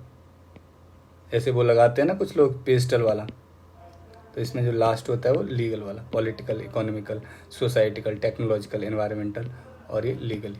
तो लीगली में हमेशा पॉलिसी रेगुलेशन के बारे में देखते हैं। ये भी स्टैंडर्ड एंड सर्टिफिकेशन, इसका कोई सर्टिफिकेशन नहीं देता है, ऐसा कोई इसमें मतलब ब्यूरो या बोर्ड बनाना पड़ेगा इन लोगों को, जिससे कि वो सर्टिफाइड हो सके। कोई ऐसी बॉडी बनानी पड़ेगी, मतलब पॉलिटिकल वाला। ठीक है ना। इन्वायरमेंटल, ओके, ये इकोनॉमिकल, ऐसे करके आप याद कर सकते हो। की पॉलिसी इंटरवेंशन नीडेड, अभी बहुत सारी चीज़ें चाहिए होंगी। अभी हमें क्या क्या चाहिए, कौन से इंटरवेंशन चाहिए, तो उनको आप लिख सकते हो। PLI के थ्रू बढ़ा सकते हो, एमिशन का जो है उस हिसाब से कर सकते हो। तो ये कोई इतना इंपॉर्टेंट नहीं है, आप उस हिसाब से देख सकते हो। चलो, तो एक आर्टिकल हमने फाइनली समाप्त कर लिया, फर्स्ट आर्टिकल डिकार्बनाइजेशन। अभी समाप्त करने से पहले ना एक बार हम फुल ऑन रिवाइज कर लेते हैं, उसके बाद हम इसे पढ़ेंगे। और ये बहुत छोटा है, अभी 5 मिनट में ख़त्म हो जाएगा। बस हम लोग एक बार रिवाइज कर लेते हैं, इससे कि रिवाइज कर लेंगे ना तो सही सब कुछ कनेक्ट हो जाएगा। अब मैं इतना मेहनत कर रहा हूँ, अगर आप सही से देखेंगे तो आपको ये सब समझ में आ जाएगा। सबसे पहले डिकार्बनाइजेशन क्या है, तो वो CO2 को हमें क्या करना है, कम, चाहे रिमूवल करके या रिडक्शन करके। ओके, इसका ज़रूरत क्यों पड़ा डिकार्बनाइजेशन का, तो हमें पता ज़रूरत इसलिए पड़ा, GHG को कम करना है, क्लाइमेट चेंज को रोकना है और नेट जीरो करना है। कब तक, 2070 तक। इसे कम करने में कौन कौन मदद कर रहा है, ट्रांसफॉर्मेशन किसका, रिन्यूएबल एनर्जी में हमें आना पड़ेगा फॉसल फ्यूल से। इंडस्ट्री को हमें क्या कहते हैं, रिन्यूएबल एनर्जी या फिर नेचुरल गैस से चलाना पड़ेगा। इलेक्ट्रिक करना पड़ेगा, ट्रांसपोर्ट टेक्नोलॉजी लानी पड़ेगी, रिसोर्स को हमें ढूंढना पड़ेंगे, और हमें कार्बन ट्रेडिंग करनी पड़ेगी। टेक्नोलॉजी हमने बताया था कि वो एमिशन और मिटिगेशन के बारे में पता करना पड़ेगा हमें। फाइनेंस हमने देखा था 85% हमें टोटल जुगाड़ करना पड़ेगा। जो कॉमर्शियल बैंक्स हैं उनसे लोन लेना पड़ेगा, पब्लिक सेक्टर है उनसे ग्रांट लेने पड़ेंगे, बजट बढ़ाना पड़ेगा, फिर कुछ इंटरनेशनली उधार मांगना पड़ेगा। ठीक है ना। कार्बन मार्केट क्या होता है हम समझ गए, जहाँ कार्बन की सेल फरोख्त होती है। बायोफ्यूल क्या है, बायोमास को लिक्विड फ्यूल में कन्वर्ट करना है। जो बायोमास है ना, उसको हम क्या करें, लिक्विड फ्यूल में कन्वर्ट कर देते हैं। हाइड्रोजन, वो इसके रंग कैसे कैसे हैं, क्या क्या समस्याएं हैं, उसको हमने देख ली। ओके, तो ये अपना पूरा कवर हो गया। नेक्स्ट जल्दी से कवर करते हैं हमारा लास्ट आर्टिकल, क्योंकि 2 ही बड़े बड़े आर्टिकल इस बार आए थे। एक ही आर्टिकल था, उसके बाद ये छोटा आर्टिकल है, ये बहुत, इसको हम लोग ख़त्म कर लेते हैं और उसके बाद में हम लोग छोटे छोटे वाले आर्टिकल हैं उनको देखेंगे। तो हम देखते हैं गैस बेस्ड इकोनॉमी। सबसे पहला क्वेश्चन आता है कि गैस बेस्ड इकोनॉमी क्या होती है। हाँ, अभी मैं एक और इनिशिएटिव शुरू कर देता हूँ इसमें कि हमें सिलेबस नहीं, बहुत सारे लोग होंगे उनको सिलेबस का इतना चांस नहीं होगा और सिलेबस रटा नहीं जाता है। मोस्टली लोग बोलते हैं कि सबसे पहला स्टेप यही है कि सिलेबस रटो। भाई सिलेबस कैसे रट सकते हैं? यदि हम धीरे धीरे उसकी रीडिंग करते हैं ना, तब अपने आप याद होता है। मैं खुद जानता हूँ कि मैं जब फर्स्ट ईयर यहाँ आया था ना, तो मेरे को भी बोला कि सिलेबस याद कर लो, भाई हुआ ही नहीं। फिर सेकंड ईयर में जब मैं पढ़ता गया तो अपने आप पूरा याद हो गया। धीरे धीरे हमें पता चल जाएगा। अभी पहले हम याद करेंगे कि जीएस 1 है, उसमें सब्जेक्ट्स कौन से हैं, सब्जेक्ट हमें पता चल जाएंगे। अच्छा, इसमें art and culture, society, geography और बर्ड हिस्ट्री और पोस्ट इंडिपेंडेंस, ये सब कुछ हैं। तो उस हिसाब से हमें अपने आप पता चल जाएगा। अच्छा, कल्चर की बात है तो जीएस फर्स्ट में होगा, तो धीरे धीरे पता चलेगा ना, ठीक है ना। तो गैस बेस्ड इकोनॉमी की बात करते हैं हम लोग ना, तो ये डिस्ट्रीब्यूशन ऑफ नेचुरल रिसोर्सेस है ना, ये जीएस फर्स्ट का जो ज्योग्राफी का सिलेबस है उसमें ये दिया हुआ है, डिस्ट्रीब्यूशन ऑफ नेचुरल रिसोर्सेज। और आपने देखा होगा लोकेशन ऑफ इंडस्ट्री, ये दोनों ही बहुत इंपॉर्टेंट है। लोकेशन ऑफ इंडस्ट्री, यहाँ से भी क्वेश्चन हर साल आता है और हर साल क्वेश्चन आता है डिस्ट्रीब्यूशन ऑफ नेचुरल रिसोर्सेज, तो वहाँ से हम इसे कनेक्ट कर सकते हैं। अब जानते हैं को गैस बेस्ड इकोनॉमी क्या होती है। तो अभी ये चिंता की बात क्यों आई, न्यूज़ में क्यों आ गई? क्या हुआ कि नेचुरल गैस कंजम्पशन विच फेल 6%, भाई 6% गिर गया, जबकि हम लोगों ने कहा था कि 6% से हम 15% करने वाले थे 2030 तक। तो हम बढ़ाने के मूड में थे, लेकिन ये तो गिर गया, ये तो साला अब उनका नुकसान हो गया ना। तो हम बहुत चिंता में आ गए, इसलिए फिर ये न्यूज़ में आने लगा। फिर मैगजीन वालों को पेज भरने थे तो उन्होंने तुरंत इसको उठा के 2-3 पेज भर दिए। तो हम समझ गए कि ये न्यूज़ में क्यों है, क्योंकि हमें विजन है 2030 तक का कि हमें इसे 50% करना है, लेकिन वो ऑलरेडी गिर गया है नेचुरल गैस का कंजम्पशन जो हमारी इकोनॉमी में होता था। अब गैस बेस्ड इकोनॉमी किसे कहते हैं? देखो, गैस बेस्ड इकोनॉमी मोस्टली ना जो गैस है चल रही है, जो सबसे ज़्यादा वो नेचुरल गैस चलती है, वो भी एलएनजी, लिक्विफाइड नेचुरल गैस।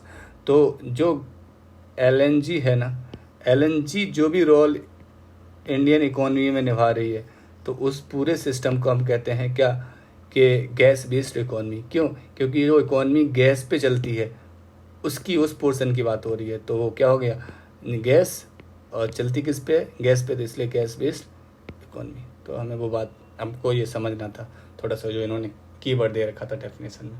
तो हम समझ गए ना कि गैस बेस्ड इकोनॉमी क्या है, कि जो इकोनॉमी का एक सेक्टर जो गैस पे डिपेंड करता है, उसे हम गैस बेस्ड इकोनॉमी कहते हैं। और ये न्यूज़ में क्यों, वो भी हम समझ गए।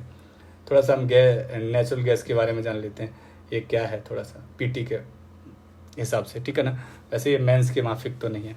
तो ये ऑर्डरलेस है, इसमें किसी प्रकार का महक नहीं आता है। आप इसके बाजू में बैठे रहो, ये रिलीज हो रही हो तो भी अब मस्त, आपको पता नहीं चलेगा, ठीक है ना। ओके, ये gases mixer of light hydrocarbons का है। तो इसमें होता क्या क्या ये देख लेते हैं, इसके कंपोनेंट क्या हैं, कंपाउंड्स कौन से। CO2 है भाई, हो गई। हीलियम है, हाइड्रोजन सल्फाइड है एंड नाइट्रोजन। तो 4 कंपाउंड है, carbon dioxide, helium, hydrogen sulphide and nitrogen. Okay, अब ये टॉक्सिक है कि नहीं, ये वाली बात आपको ध्यान रखी। तो आप ध्यान रखो कि एलएनजी टॉक्सिक तो नहीं है, नेचुरल गैस टॉक्सिक नहीं है, ठीक है ना। तो ये जानना है। अब ये टाइप ऑफ नेचुरल गैस, ये फिर इतना घुस के नहीं जानते हम, कन्वेंशनल क्या है, अनकन्वेंशनल क्या है। ये हर एक टॉपिक, छोटी छोटी बात पे PhD करने नहीं बैठना है सोना बाबू की तरह, वरना फिर सोना बाबू में और आप में डिफरेंस क्या रह जाएगा। अभी आप डेफिनेशन दे सकते हो गैस बेस्ड इकोनॉमी क्या है, तो बता सकते हो कि a sector of economy which depend on, या फिर which based on natural gas या LNG, liquefied natural gas, is called gas based economy. अब ये जो LNG है ना, अब ये आपको पता चलेगा कि इंडिया में नहीं होता ज़्यादा। इंडिया में इसका मोस्टली 30-40% हिस्सा ही प्रोड्यूस होता है, मुश्किल से 30 से 40% हिस्सा इंडिया में होता है। तो 50 से 60% हिस्सा किधर से आता है? दूर गांव से, मतलब इंपोर्ट करना पड़ता है, बाहर गांव से आता है।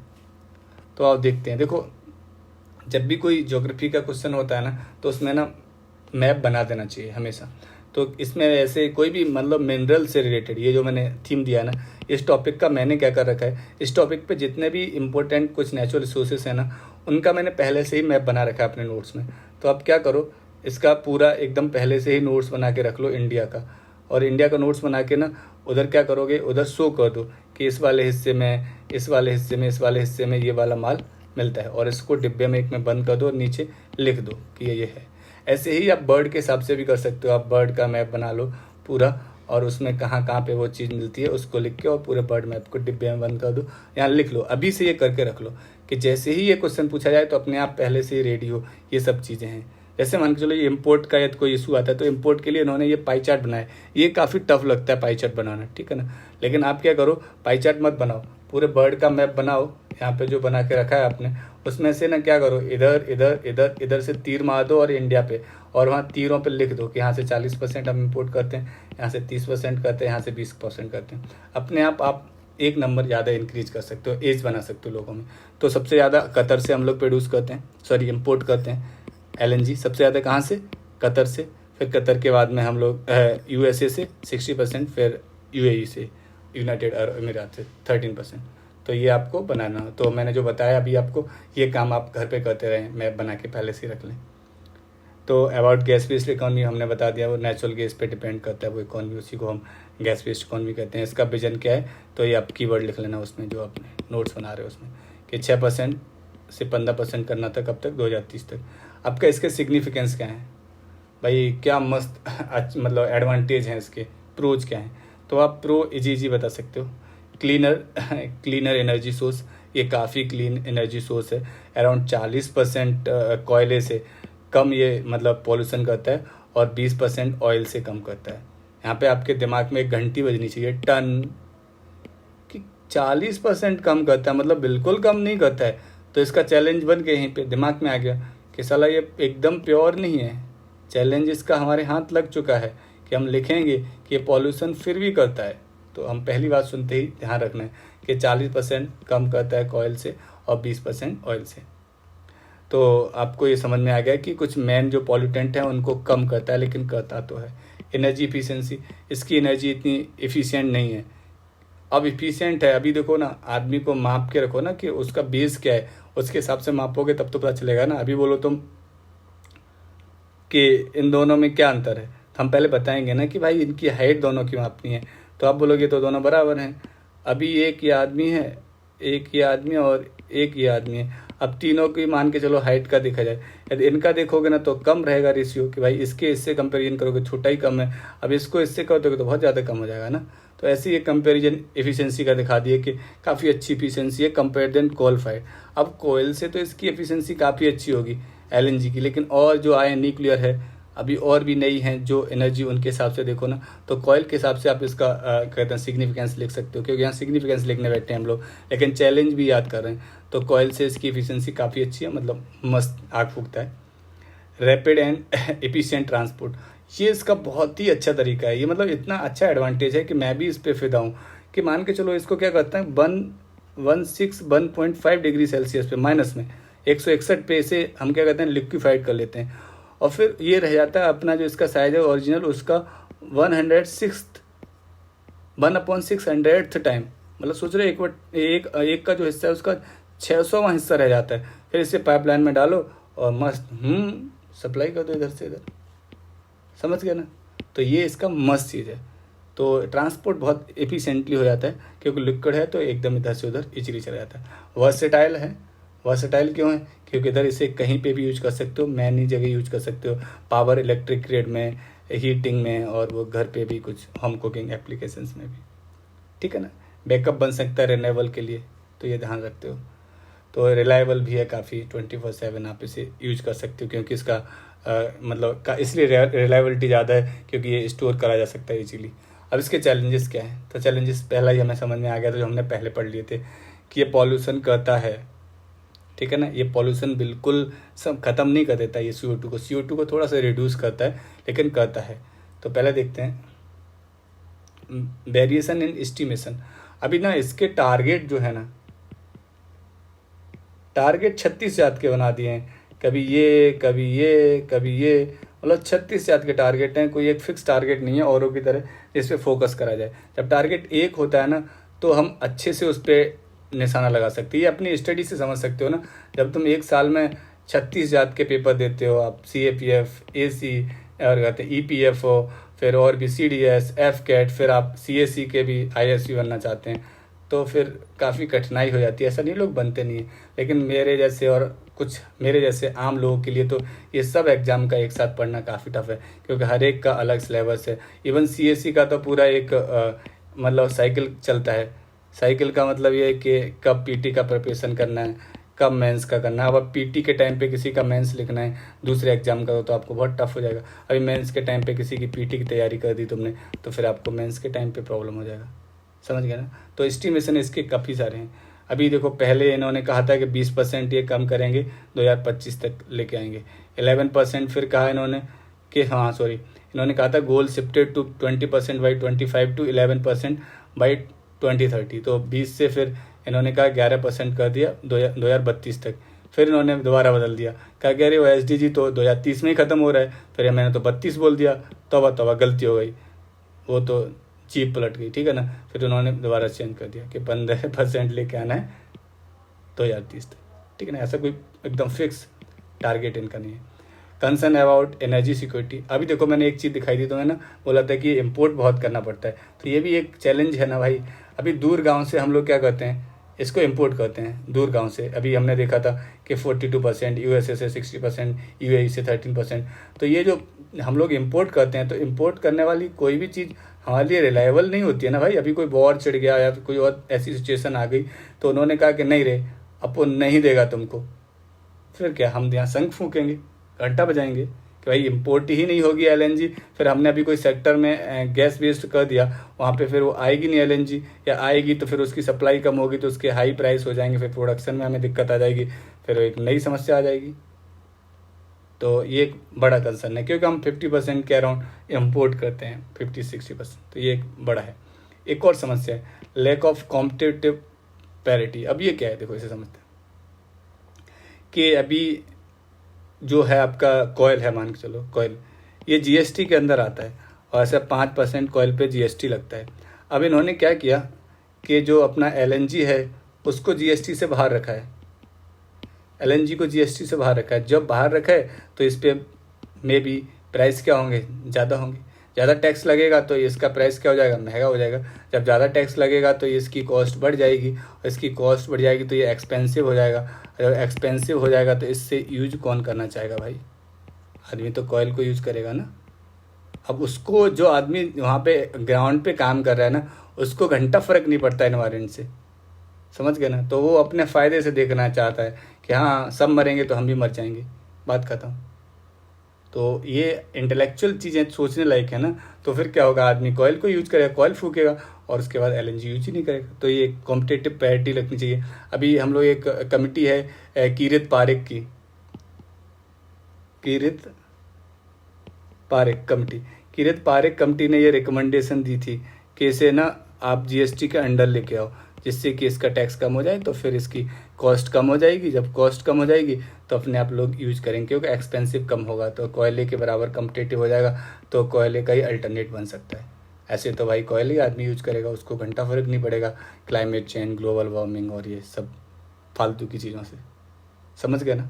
तो ये लैक ऑफ कॉम्पिटेटिव पैरिटी भी लेके आनी है इसमें। और ये कुछ ज़्यादा डिकार्बोनाइजेशन के लिए नहीं है, वो तो हमने बताया नहीं कि पॉल्यूशन बिल्कुल ख़त्म नहीं कर पाता है। बस वो 70 साल ऐसे मान के चलो कि पॉल्यूशन तो बढ़ ही रहा है, फिर आप जाके बोलो कि अरे भाई ऐसा क्या कर दिया कि नहीं हो गया। इंफ्रास्ट्रक्चर तो है ही नहीं हमारे पास, इन्वायरमेंट के कंसर्न है वो पॉल्यूशन को लेके। अब भी फॉरवर्ड क्या दे सकते हैं इसमें, एक तो वही भी फॉरवर्ड मस्त है। जो कीरत पारेख पैनल है ना, जो कमेटी थी, तो कीरत पारेख कमेटी ने क्या कहा था कि इसको GST में डाल दो, कहा था ना। इसका डिमांड स्टिमुलेट कर दो। डिमांड स्टिमुलेट का मतलब होता है कि इसकी जो डिमांड है वो बढ़ा दो, डिमांड बढ़ा दो। अब देखो, अब तुम खुद सोचो डिमांड कैसे बढ़ा सकते हैं, इसका कॉस्ट डिक्रीज करके, और कॉस्ट डिक्रीज करने के लिए हमें GST में डालना पड़ेगा। इसकी क्या कहते हैं, जो सप्लाई है उसको थोड़ा बढ़ाना पड़ेगा, तभी तो इसकी डिमांड बढ़ेगी। तो डिमांड बढ़ाने के लिए हमें कॉस्ट और सप्लाई दोनों ही कम करनी पड़ेंगी, ओके। तो स्टिमुलेट हो जाएगी। Increase of utilization of current asset, जो हमारे करेंट असेट्स हैं ना, उनको क्या कहते हैं, एसेट्स को अभी यूज करके थोड़ा यूटिलाइज करना चाहिए, जो गैस हैं या फिर और भी चीज़ें हैं इंटरेस्टेड करके उनको। डाइवर्सिफाई इम्पोर्ट सोर्स, अभी जो इम्पोर्ट हमने देखा था 3 जगह से ही मोस्टली हो रहा था, USA, UAE, ठीक है ना, और कतर। तो और भी डाइवर्सिफाई करना चाहिए, और 6 देश अलग हों उनसे भी थोड़ा थोड़ा लेना चाहिए, जिससे कि अभी 42 वाले हैं तो मना कर दिया तो हम लोग तो फंस जाएंगे। अभी ऐसे छोटे छोटे रखो, जैसे टुच्चा टुच्चा 5% लो, नॉन मोनू, तो उसमें क्या है, कोई 5% वाला मना भी कर देगा तो हम पे इतना फ़र्क नहीं पड़ेगा। ओके, डोमेस्टिक प्रोडक्शन, अभी भाई अपने यहाँ पे भी क्या कहते हैं, कहीं रिसोर्स ढूंढो और फिर उधर से प्रोड्यूस करो इसको।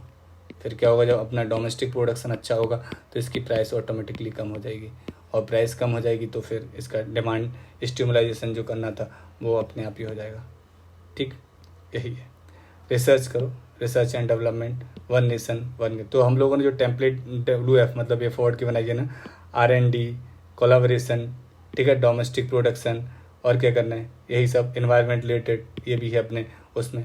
बस 4-5 हो गए, 4-5 ही तो लिखने होते हैं। वो हमारा जो टेम्पलेट था ना उसमें इजीली हो गया। तो अभी जिन लोगों ने टेम्पलेट नहीं बनाया बना सकते हो तुम, कि हमेशा जब भी कोई चीज़ पूछी आए तो R&D का एक बना के रखो, MP फॉरवर्ड या सॉल्यूशन, ठीक है ना। एक बना के रखो एसोसिएशन का, कि हमें कुछ ना कुछ होता है तो एसोसिएट करना पड़ता है, या टाई अप इसे बोलते हैं, ठीक है ना। दूसरा ये हो गया, ठीक है ना, ऐसे 2 हो गए। अभी तीसरा बना सकते हो, इन्वायरमेंट रिलेटेड कोई ना कोई हर एक टॉपिक में दिक्कत मिल जाती है, तो तीसरा ये हो गया। ऐसे करके आप बना सकते हो। आपको क्या कहते हैं, मान के चलो किसी भी तरीके का बजट में बढ़ा दो पैसा, मतलब मनी, माल को इंक्रीज कर दो, ये भी चौथा हो गया। ऐसे 4-5 बना सकते हो, ठीक है ना। किसी की रिकमेंडेशन आई है तो उसको बना सकते हो। तो ये इसके वे फॉरवर्ड हो गए।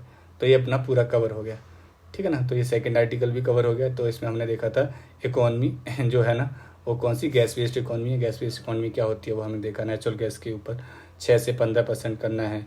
इसकी क्या कहते हैं, इम्पोर्ट का कतर, USA, UAE है। इस पर सिग्निफिकेंस क्या है इसके, प्रो, तो ये हमने देखे थे। प्रो क्या है, क्लीनर एनर्जी है, इफिशिएंसी अच्छी है, वर्सटाइल है, बैकअप है, ट्रांसपोर्ट अच्छे से हो जाती है, ठीक है ना। चैलेंज वही गिने चुने। अभी इनिशिएटिव कुछ ले रखे हैं गैस बेस्ड इकोनॉमी पे, तो वो हम जल्दी से देख लेते हैं। अभी मैंने बोला था ना, कीरत पारेख सर हैं, उन्होंने एक कमेटी बनाई थी, कुछ रिकमेंडेशन दी थी, वो लिख सकते हो रिकमेंडेशन की। GST में LNG को ऐड करो, GST में LNG को ऐड कर लो, एक ये थी, ठीक है ना। Revise domestic natural and pricing guideline, जो गाइडलाइन है ना प्राइस की, रेट की, वो थोड़ा सा दोबारा से रिवाइज कर दो और इस हिसाब से देख लो ये सही सस्ता हो जाए। ओके, कोई ऐसा बेंचमार्क सेट कर दो। Hydrocarbon exploration and licensing policy, help, बहुत फेमस है ये तो। Hydrocarbon exploration and licensing policy, अभी ये क्या है पॉलिसी, थोड़ा समझ लेते हैं। ये जो हाइड्रोजन, सॉरी एक सेकंड, तो hydrocarbon exploration and licensing policy, तो इसमें क्या, जो हाइड्रोकार्बन जितने भी हैं उनका जो एक्सप्लोरेशन होता है ना और उसका लाइसेंस होता है, उसके ऊपर एक पॉलिसी है कि जैसे कोई भी चीज़ है, डोमेस्टिक गैस प्रोडक्शन को बूस्ट करने के लिए इसे लाया गया हेल्प को, जिससे कि आपको एक्सप्लोरेशन में और लाइसेंसिंग में ज़्यादा दिक्कत ना हो, वो ईजीली हो जाए, मतलब सिंगल विंडो हो, जिससे कि हमारा बूस्ट हो जाए डोमेस्टिक गैस प्रोडक्शन, वो है हेल्प। तो ध्यान रखना, हेल्प क्या करती है, boost domestic gas production through the initiative like expediting development of existing discovery, develop marginal और small field, marketing freedom for gas, ये सब काम करने से। Launch of India gas exchange, ठीक है ना, ये है।